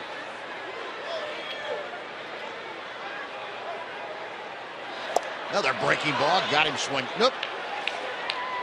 Elvis thought the umpire had said foul ball. It was not. It's a strikeout. And the Rangers go quietly in 1-2-3 fashion. We're going to the 7th. Seattle 7. The Rangers nothing.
out of hand. First 4 innings were great, but Mariners put 1 on the board in the 5th, 6 in the 6th, thanks to, in part, 3 Ranger errors. Colby Lewis's first start since July of 2012. A very credible outing, 8 hits and 5 1/3, 4 runs. And the chilled crowd here at Globe Life Park hoping for a Ranger comeback. They've got some work to do here tonight. Trailing 7-0 as Hector Noesi is back to the hill, and he will face Michael Saunders to start things off. Saunders 2 for 3. He has scored a run. He tripled with an RBI last time up. And he takes strike 1 from Noesi.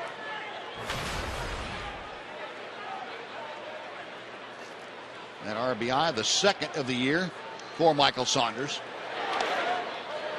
1 ball, 1 strike.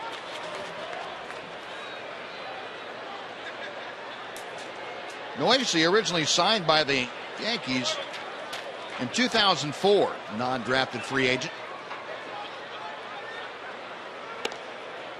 2-1. He goes 6'3", about 205 pounds.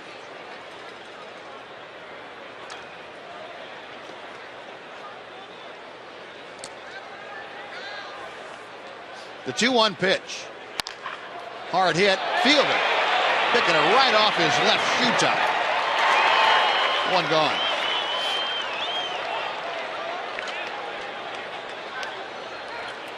Prince making sure that ball didn't eat him alive. He very quick going down after that one. That was a hard hit ball. Saunders picked the ball well last several times up. Had a triple in the last inning in their big inning.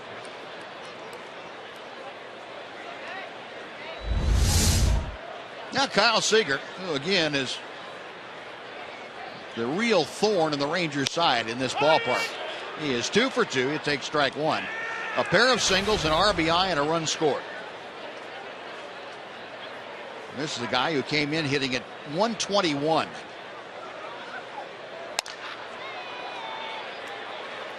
Josh Wilson will throw him out. That's out number 2.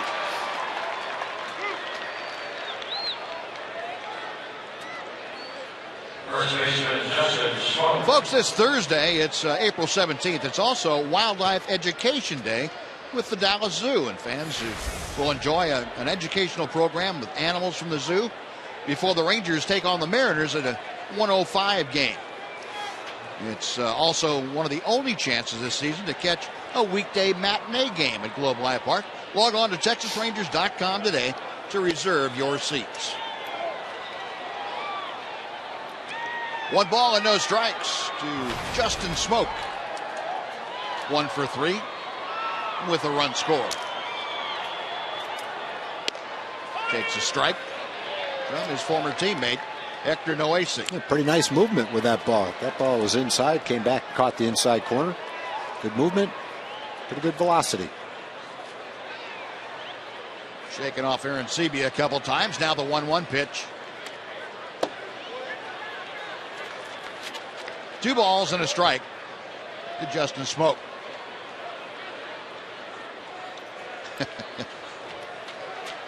She's not cold. Dancing and waving that rally towel around. That is inside the Smoke. It's 3-1. There you go. She's not cold. She really doesn't care what the score is either. Nope.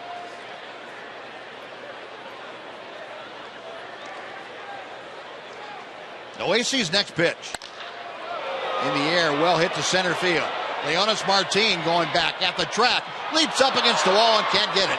It's off the wall, and into second goes Justin Smoke with a long double.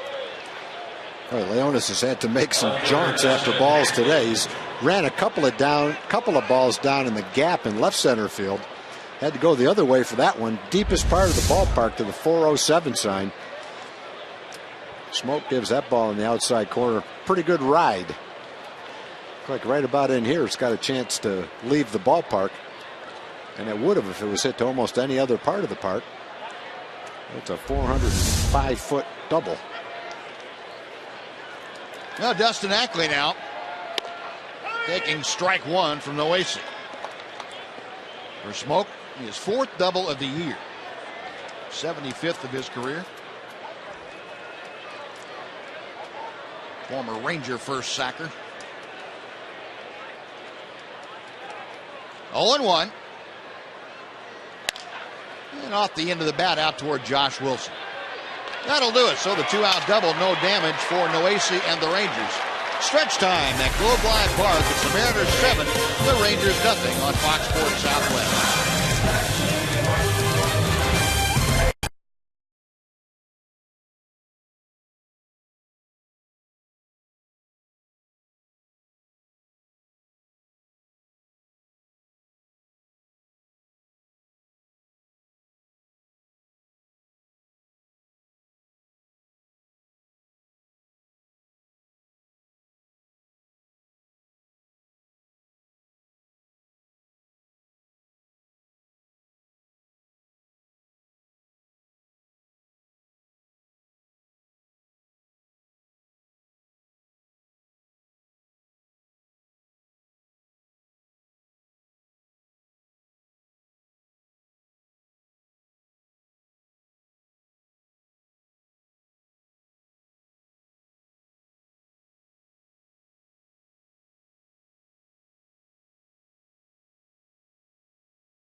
The bottom of 7th, AT&T Uverse Rewind shows you Colby Lewis's return after 21 months out of action. Colby returning, and he struck out 4 of the first 9 that he faced.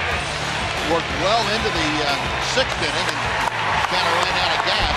Mariners got to him a bit, but all in all, a very nice return and a great story for Colby Lewis.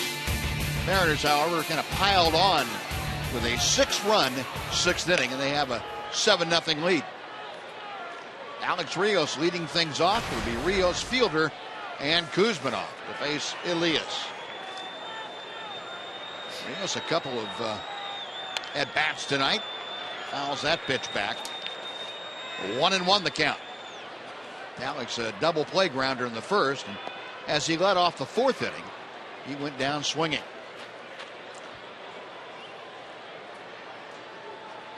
Elias with the offering, and the changeup floats away. 2-1.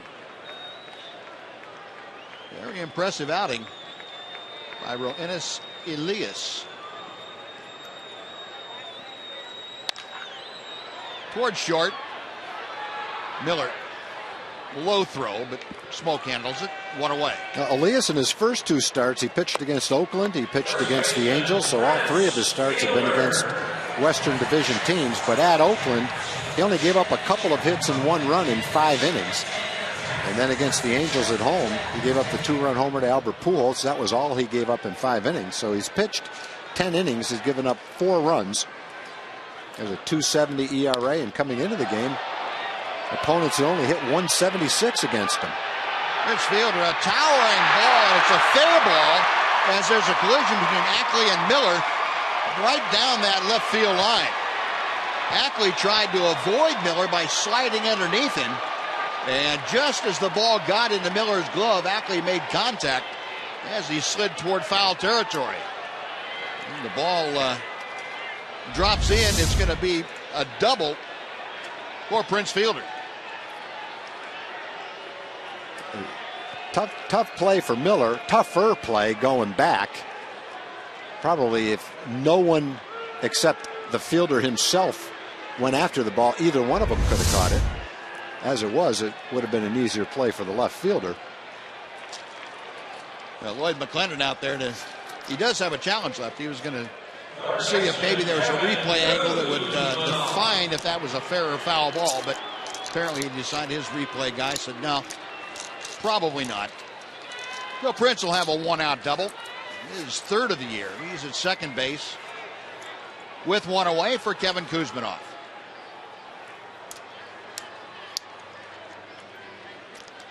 Kuzminoff 0 for 2. Looks at strike one.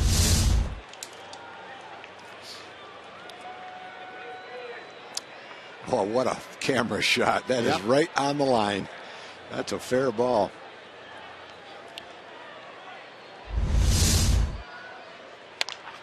Down the first baseline, a fair ball. Prince around third will score. Kuzminoff with the RBI, and the Rangers magically on the board with a couple of fortuitous hits. 7-1, Seattle. Like Kevin cued that off the end of the bat. Smoke playing off the bag, couldn't get to it. That's one way of scoring.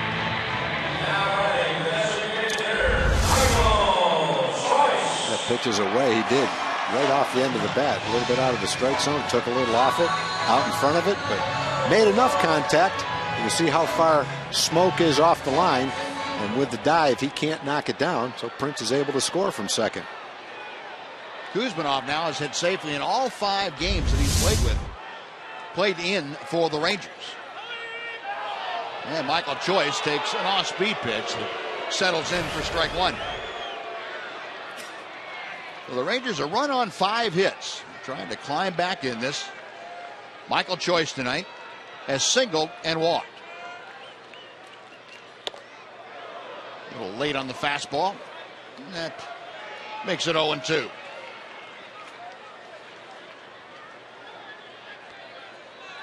Choice with a single to left his first time up. Got that average up to 222. Elias sets a check of Kuzminoff. 1-2 now.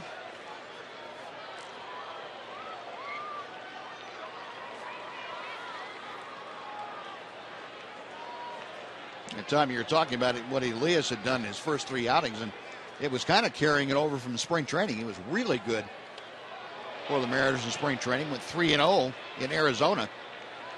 Only had a 228 earned run average. Medina getting loose in the Mariner bullpen. Opposition hit just 232 against him during the spring. I mentioned it earlier. Without any injuries, maybe he's at AAA, but because of how well he pitched, they were probably pretty comfortable giving him a shot. Yep. And he's pitched very competitively his first 3 games, that's for sure. 2 balls and 2 strikes to Michael Choice.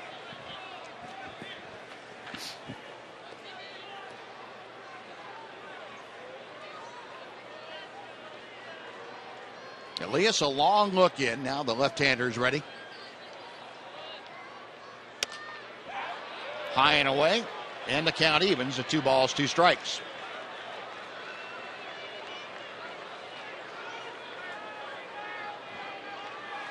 Excuse me, a 3-2.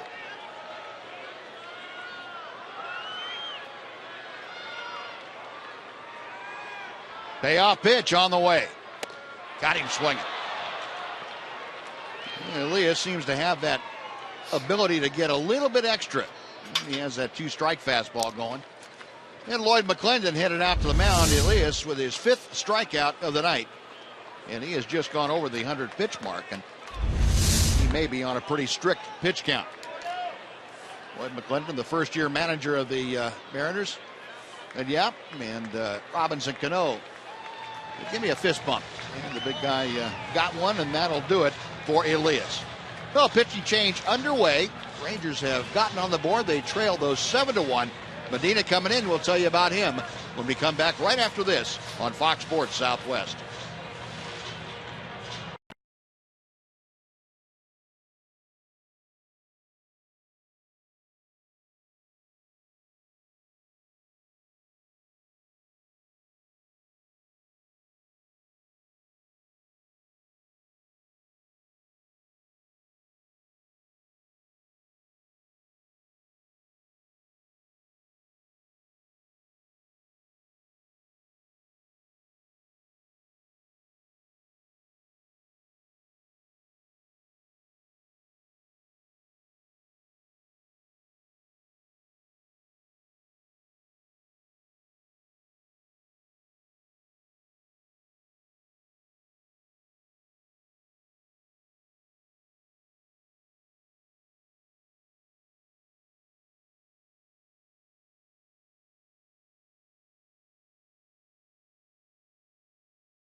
On now, and first of all, we're going to tell you about the AT fan photo of the night.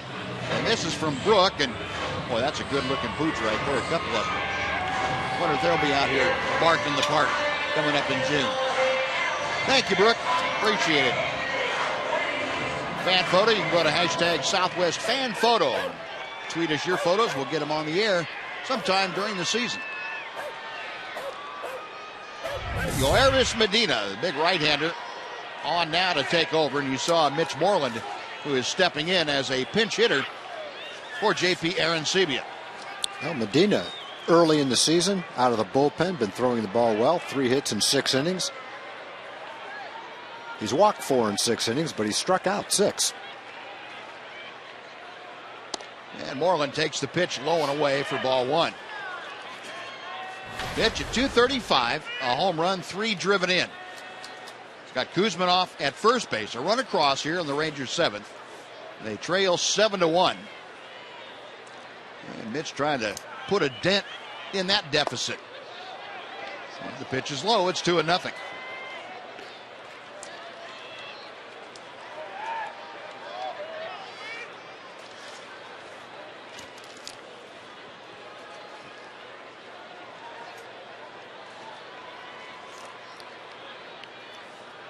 Moreland 1 for 3 against Medina in their previous matchups. Hits this one well to left center field, but it's not going to carry beyond Ackley.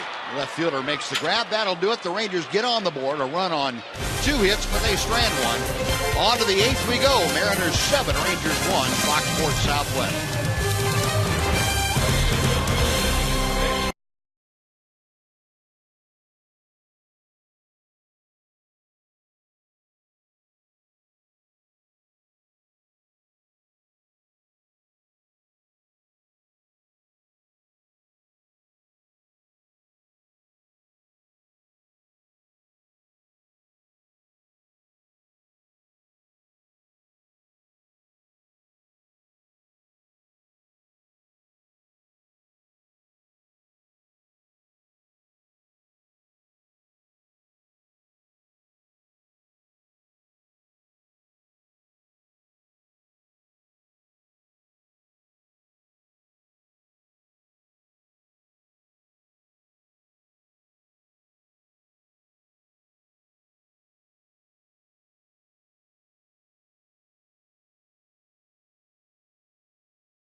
The game, Buzz and Tom. It's not the guy in the pink blanket. It's right down here, Lillian. She comes all the way in from Comanche, Oklahoma. She shattered her heel playing softball. She's a pitcher, but you had to come to tonight's game because your favorite Ranger player is who? Kobe Lewis. That's right. Look at the great crutches she has. She's a big fan of Kobe Lewis and the Rangers. Let's see this there. Lillian, very nice job. Baseball's mom made it. Great job there. Congratulations. Here's the bag.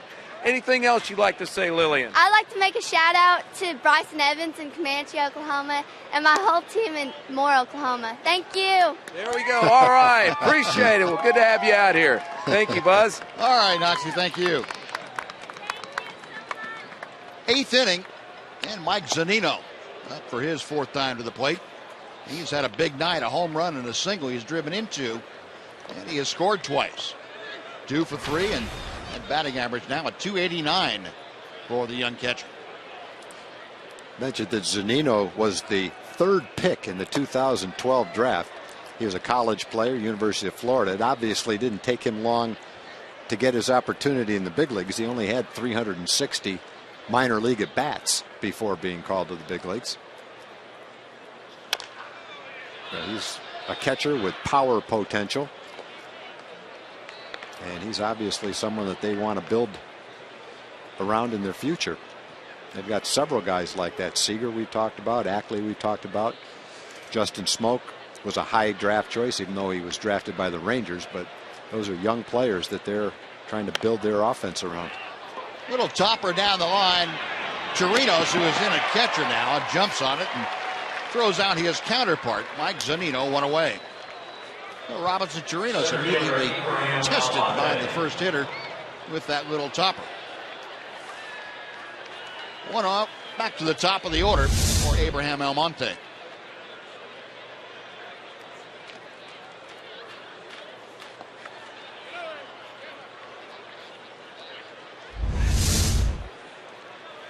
Almonte had an infield single his last time up. He is 1 for 4 and hitting at .220.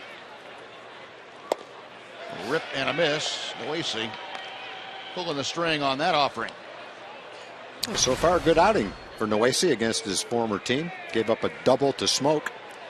But other than that, everyone that's come up has been retired. A good curveball. 0-2 to Almonte. You hear about Hector Noesi and the guys that thrive after a flourish, I should say, after a change of scenery, and certainly the Rangers opening that that's what happened happens to Noesi. Yep. Really struggled after high hopes of coming over from the Yankees to the Mariners. 1-2 pitch, and that's in the dirt. Hard to tell how a young player is going to react to change of scenery and the expectations. You mentioned the trade that brought him over from New York. Also came with a lot of expectations for a guy coming in to be in the starting rotation. Chopper down the first baseline, a fair ball. Fielder races to the bag, wins that over Almonte, and that's out number 2. Shortstop Brad Miller. Now Brad Miller coming up. And hopefully Hector Noesi, a couple of years older now and a little more mature as a pitcher, a little more confident in his stuff, can develop into the kind of pitcher that the Mariners had hoped he'd be. For the Rangers, however. Brad Miller 1 for 4. 0-1 the count. Miller's base hit came back in the 3rd inning. Other than that, he has grounded out and twice fly to the outfield. Mariners 7 runs on a dozen hits tonight. Rangers 1 run on 5 hits, and they have committed 3 errors.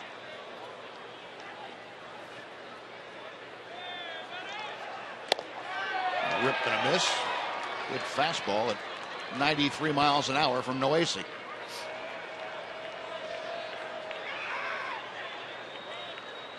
.63 goes Hector Noesi. 1-2 pitch. Tried the breaking ball and left it outside. 2-2.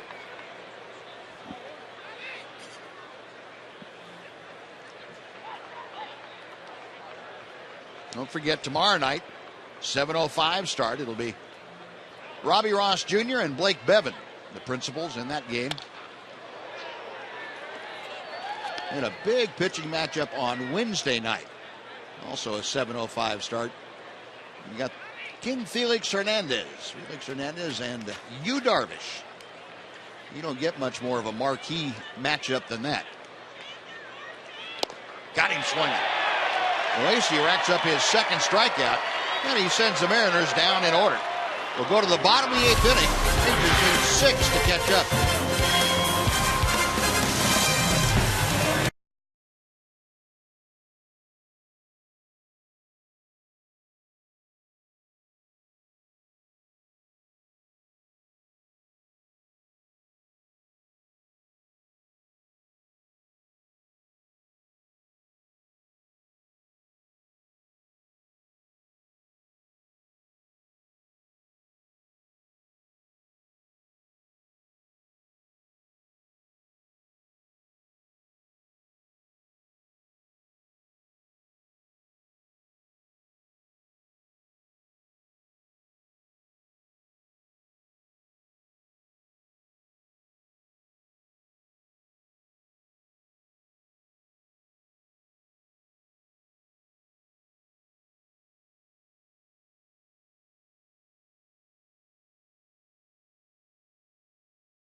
homework to do, trailing the Seattle Mariners 7-1 here in the bottom of the 8th inning. Dana Larson up here at the Captain Morgan Club, reminding you we've got Rangers Live presented by Esurance coming up right after the game. Join me and Mark McLemore to break down every little bit of this game, and we'll of course hear from Colby Lewis about his first start of the season. Ron Washington, after being ejected, get his thoughts and get you ready for Robbie Ross and Blake Bevan tomorrow, game 2 of this 4-game set with the Mariners. That's all coming up, but right now let's get it back to Buzz and Tom, guys. Thank you, Dana. Yeah, Leonis Martin leading off for the Rangers in the bottom of the 8th inning. 7-1 Mariners, and Leonis to be followed by Josh Wilson and then Shin-Soo Choo. Medina back to the plate, and the pitch hangs outside. It's 1 ball and 1 strike. Leonis 0 for 2 tonight. Tried to bunt his way aboard in the second, was thrown out by Kyle Seager. Last time up, Martin went down swinging at strike 3.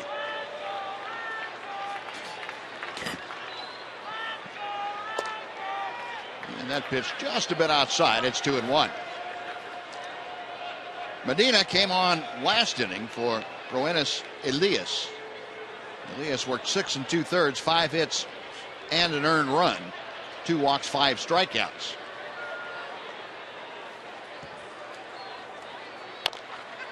Off the end of the bat, that dribbles foul. Pretty nice movement on that fastball. 93 miles an hour. That thing was really tailing down and away.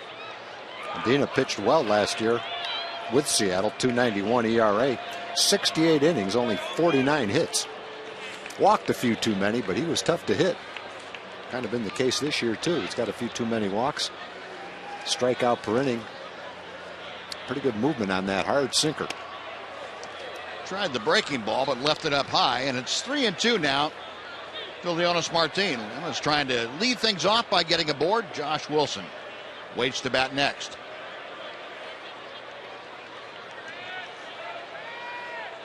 Medina, as most relievers do anymore, working from the stretch full time. Payoff pitch is on the way. Check swing. Did he go? No, he did not. That ball 4 puts Martin aboard to start things off. Leonis able to pull that bat back just in time. Josh Wilson stepping to the plate. And Wilson 1 for 2 tonight, although he's hit the ball sharply both times. Last time up, lining the center field. Nice running play by Abraham Almonte.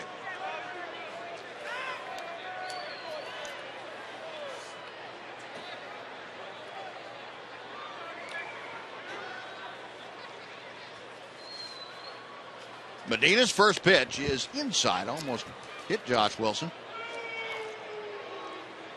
And now Zunino going to go out and have a chat with the right-hander.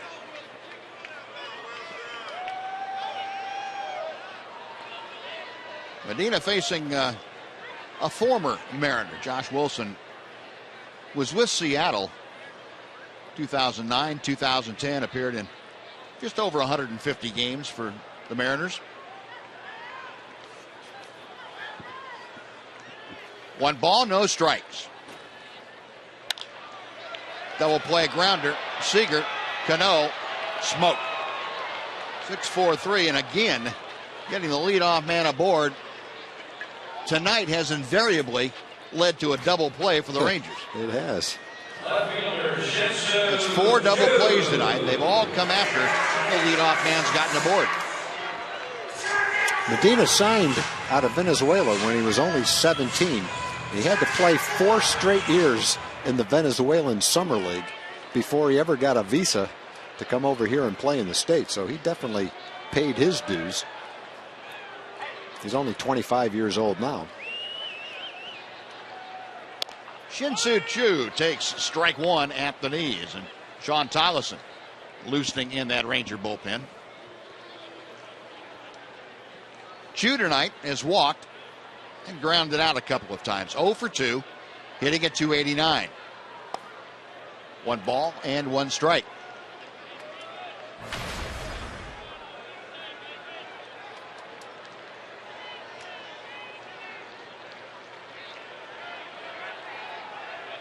Medina studying the signs.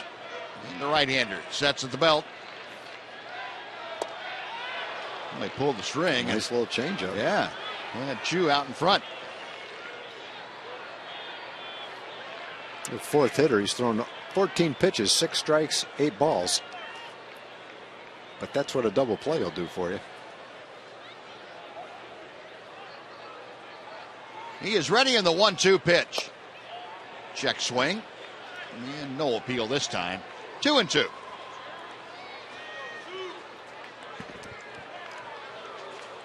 Farquhar getting loose in the Seattle pen.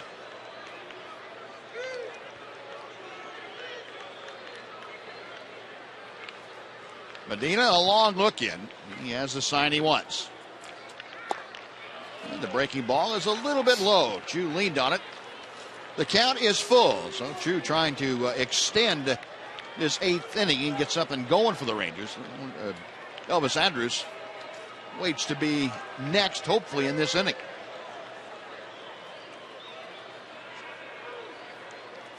Payoff pitch. Low ball 4. Chu draws his second walk of the night. And Elvis will indeed get a shot at Medina here in the 8th inning. He's faced 4 hitters, walked 2 of them, thrown 11 out of 17 pitches for a ball, but he has 2 outs because of the double play. Elvis 1 for 3, a first inning single. Trying to mount a 2-out rally. Rangers need a lot of 2-out rally here. Trail 7-1. 0-1 on the foul ball.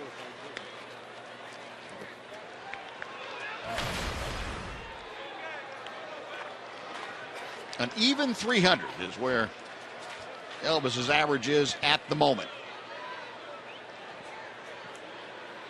Elvis, like most of the Rangers, just a handful of at-bats against Yoervis Medina. 1 for 3. Elvis is with a double. And the breaking ball gets the top part of the strike zone. It is 0-2.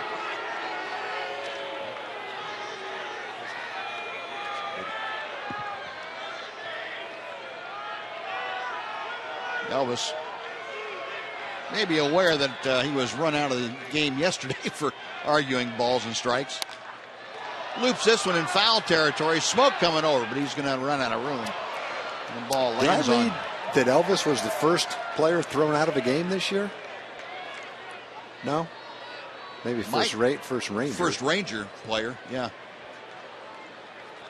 I thought I read he was the first player, but I must have read that wrong. He could be. It doesn't seem like he would have been, but he could have been. I know there have been managers thrown out. There were. I guess with replay, it's going to reduce the amount of people kicked out of games. It's way outside. 1 ball, 2 strikes. I heard Tony La Russa talking on a radio show today about a lot of managers and baseball people have complained because it's taking the good argument out of the game. The Jim Leland, Lou Piniella type arguments, right. Earl Weaver type arguments, that it's, part of baseball lore and baseball history. And now replay's taking that away. Tony said, hey, just because you got replay doesn't mean you can't go out and have a good argument. Go for it if you want to. Ron Washington showed you that. Yeah. Well, that'll do it. Rangers get a couple of walks. Strander runner. We're going to the 9th at Globe Life Park. 7-1 Seattle.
Shin-Soo Choo to the fold.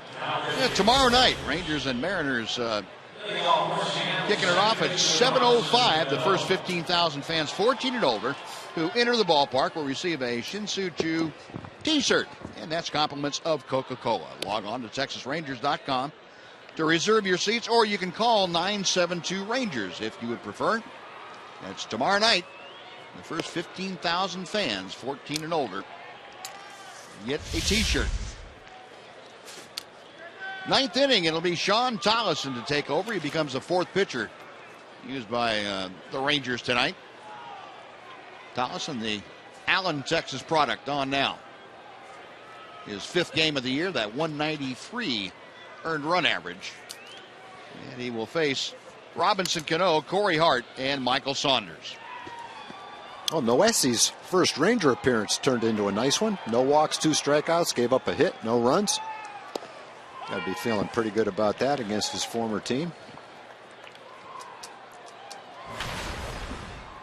Robinson Cano, 1 for 3 tonight, a sacrifice fly, driving in his 5th run of the year for Seattle. 0-1 pitch coming from Tollison. 1-1.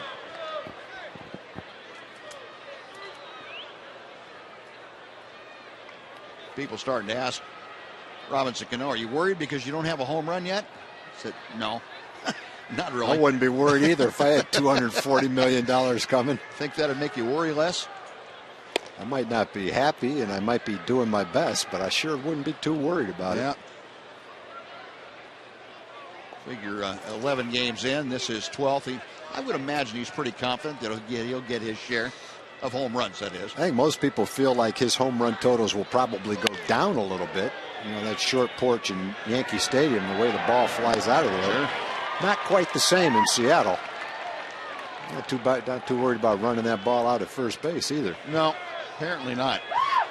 Second time he's grounded out to Elvis Andrus tonight. That's one away here in the ninth, and Corey Hart coming up. You got to conserve your energy. It's a long year. Yeah, you do. Warm greeting from Lloyd McClendon, the skipper. Tough one for a manager. You know, the manager says you bat 4 or 5 times a game. It's not that hard to run as fast as you can to first base. Talk about that in spring training. I want you guys to run everything out. And then when your star doesn't do it, you're sitting in the dugout going, what do I do? Yeah, either biting your lip. I don't do anything, I guess. 2 balls, no strikes to Corey Hart. Hart tonight has struck out twice, grounded out, and popped out. And the other side of it is, who knows? Maybe he's got a sore knee, sore ankle, strained hamstring. 3-0. Well, and that's a good point. We don't know if there might be something that he's kind of nursing along.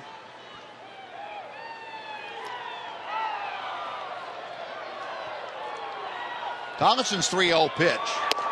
And he missed outside, ball 4. A 4-pitch walk puts Corey Hart aboard, and Michael Saunders coming up.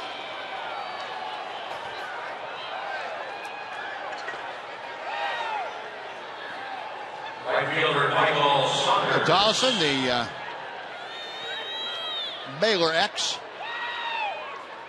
trying to work around that 1-out walk, and Saunders having a pretty good night. He is 2 for 4. Triple, an RBI, a run scored tonight. Now we're going to have a pinch runner for Corey Hart down at first base. That's going to be Stephen Romero. For Seattle, number 7, Stephen Romero running at first base. Romero will give Hart the rest of the evening off. He'll pinch run for him.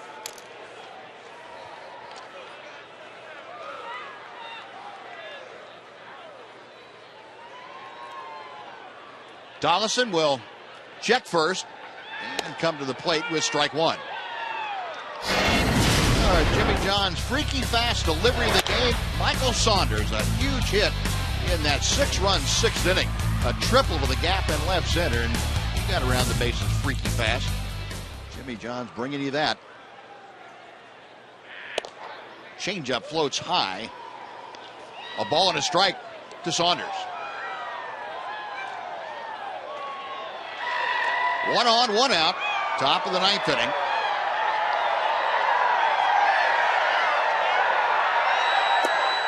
And ball 2 is low and inside. Well, the crowd tonight, 23,081. I think that a lot of them have decided it's a little too chilly out here to stay for a Ranger ninth inning comeback. But the ones that are here are pretty noisy. The 2-1 pitch. Out of play.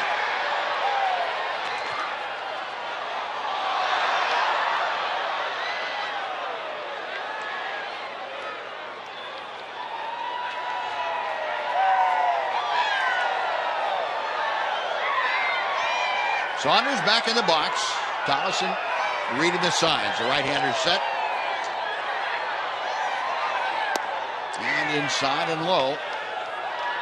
Now 3-2.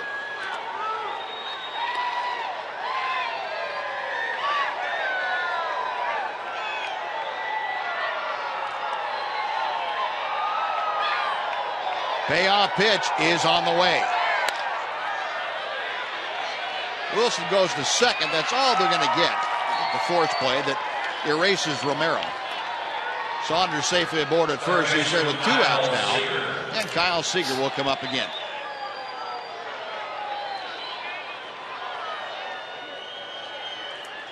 Seager in his first 2 full seasons has hit right about 260, 259 one year, 260 another year. 20 home runs one year, 22 home runs the next year.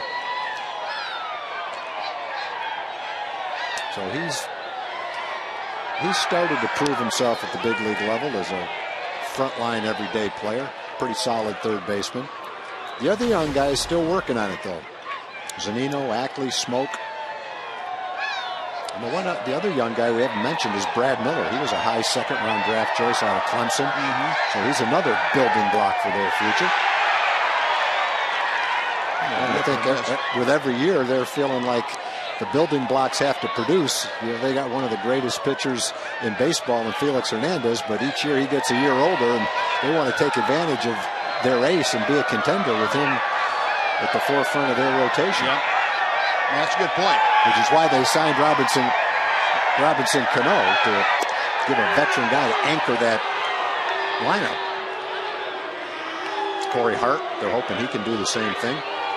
But basically, if they're going to be a contender and score enough runs, the young guys are going to have to be the backbone. Right. A ball and 2 strikes, the count to Seager.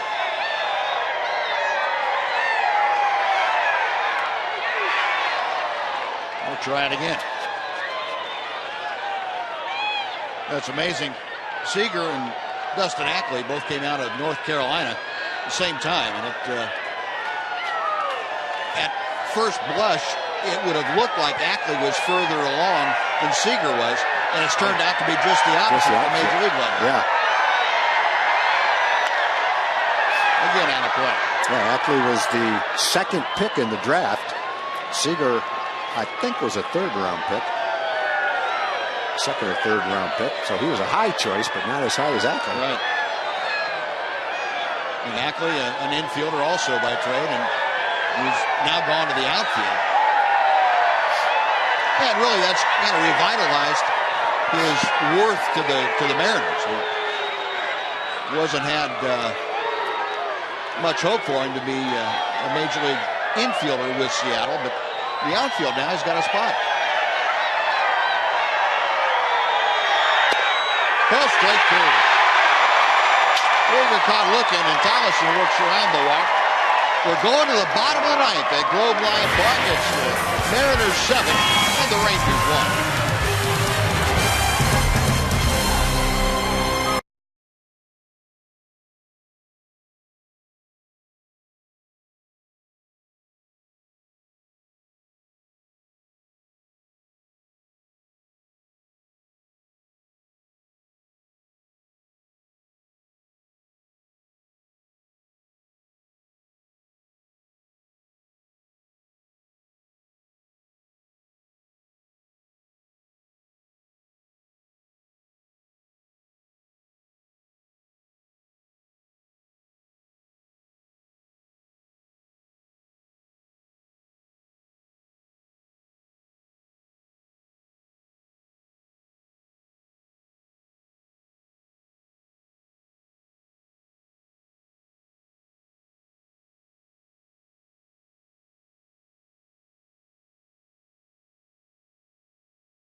is brought to you by Southwest Airlines. Find Southwest Airlines fares online only at southwest.com. By AT&T Uverse TV. Check availability at 1-800-PICK-ATT. Rethink possible. And by your Texas Ford dealers.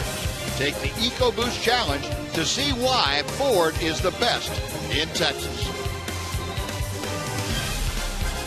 The Rangers trail by 6. They have one more at bat to do some damage against the Mariners, and they will be facing the third different pitcher tonight. It's right-hander Danny Farquhar entering the ball game for his 5th appearance of 2014.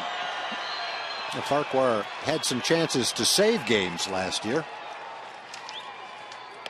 They signed Fernando Rodney in the offseason. Rodney, I'm sure, will get the majority of the save opportunities this year. Alex Rios leading things off, and Farquhar's pitch is fouled away to the right. It is no balls and 2 strikes. In fact, Farquhar last year with Seattle had 16 saves.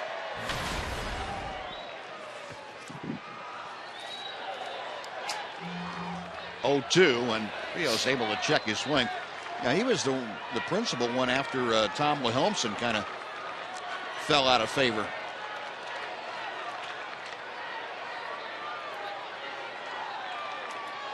The 1-2 pitch. And Rios, a line drive, base hit to left field. Well, the Ranger comeback begins with a leadoff single off the bat of Alex Rios. And it'll bring up Prince Fielder. Prince Fielder.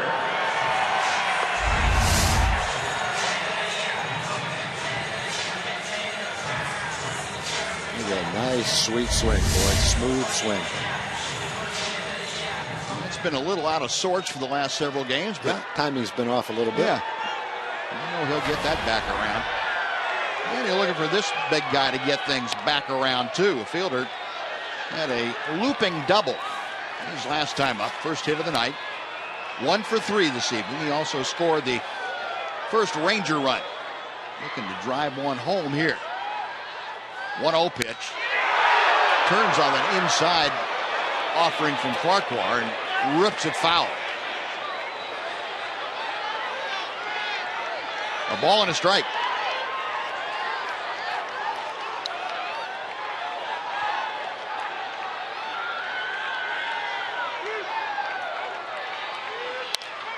And Fielder fouls it off the other way. 1-2 the count. Prince Fielder only one previous at bat against Danny Farquhar in the regular season. And in that at bat, Farquhar struck him out. The advantage in this at bat goes to Farquhar. Little cue shot down the third baseline. Farquhar, very athletic play, but he almost threw it away. Smoke dropped the bag to make the catch. That's going to be an infield single for Prince Fielder, who's smiling. So his 2 hits have totaled maybe 220 feet. You know what, though? He's hit a lot of balls into the shift that have been hit pretty hard that have been turned into very nice plays by the second baseman. And so he's got a few of these coming. Farquhar makes an incredibly quick play. It wasn't an accurate throw, which would have been a miracle if he could have pulled that play off. But, you know, when you hit 6 or 7 balls hard and guys are diving all over the field, Altuve dove to make 2 or 3 plays when Houston was here. I think you feel like you got a few of those coming. Sure. Kevin Kuzminoff fouls the first pitch back. It is 0-1. Kuzminoff, an RBI single his last time up. Driving home fielder. Now Kuzminoff, an even 400 with the average. And that's out of play to the right. 0-2. Rangers now with 7 hits tonight. Kuzminoff trying to make it some more here. You got Rios at second, Fielder at first, nobody out in the bottom of the 9th inning. Zunino, a good job to block that breaking ball from Farquhar. Adrian Beltre with the hood on, watching his teammates, wishing that he weren't on the disabled list so he could help here in the 9th inning. 1-2 pitch. Foul back.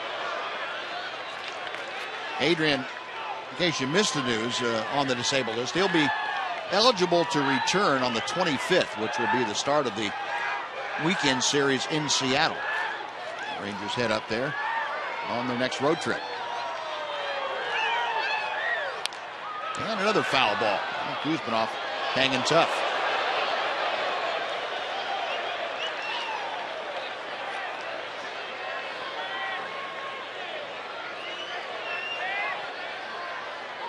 Zunino, a series of signs, and Farquhar picks one out. 2-2.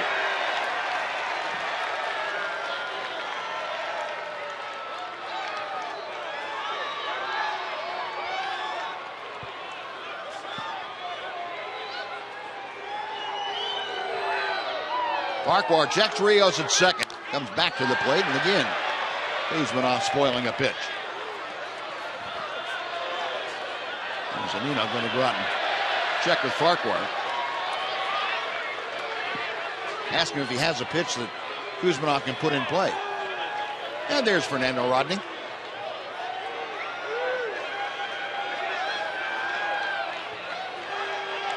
Another 2-2. Inside, 3 balls and 2 strikes.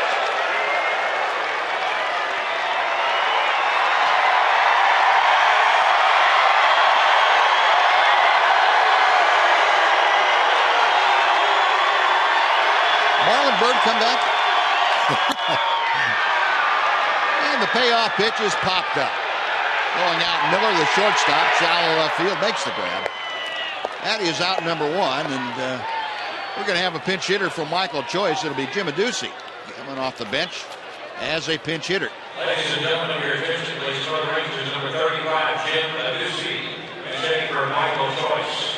Jim Adduci, number 35. Michael Choice with 1 for 2 tonight with a walk and a single. And now Adduci will get the chance coming off the bench. Well, Jim's had a couple of hits as a pinch hitter, 2 for 5, knocked in a couple of runs as a pinch hitter. Michael Choice has had a couple of hits as a pinch hitter, including a home run the other night. The first pitch to Adduci is outside for ball 1. Jim 3 for 7. It's a .429 average. Got Rios at second, Fielder at first. Didn't mean to do it, and it's out of play to the left.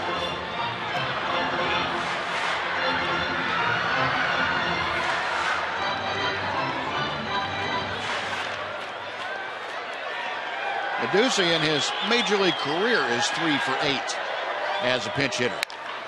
Pulled that one sharply, but foul outside first. And now Adduci behind in the count at a ball and 2 strikes.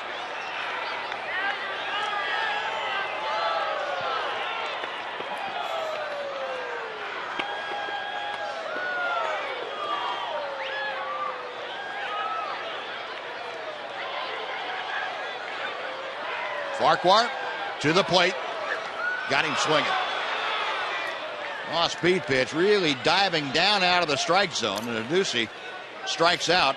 Rangers now down to their final out. Mr. Robinson Chirinos. And Robinson Chirinos with his first at bat after coming into the ball game in the 8th inning. Chirinos a .158 average. A home run, 3 driven in. Farquhar hits the inside corner with a fastball.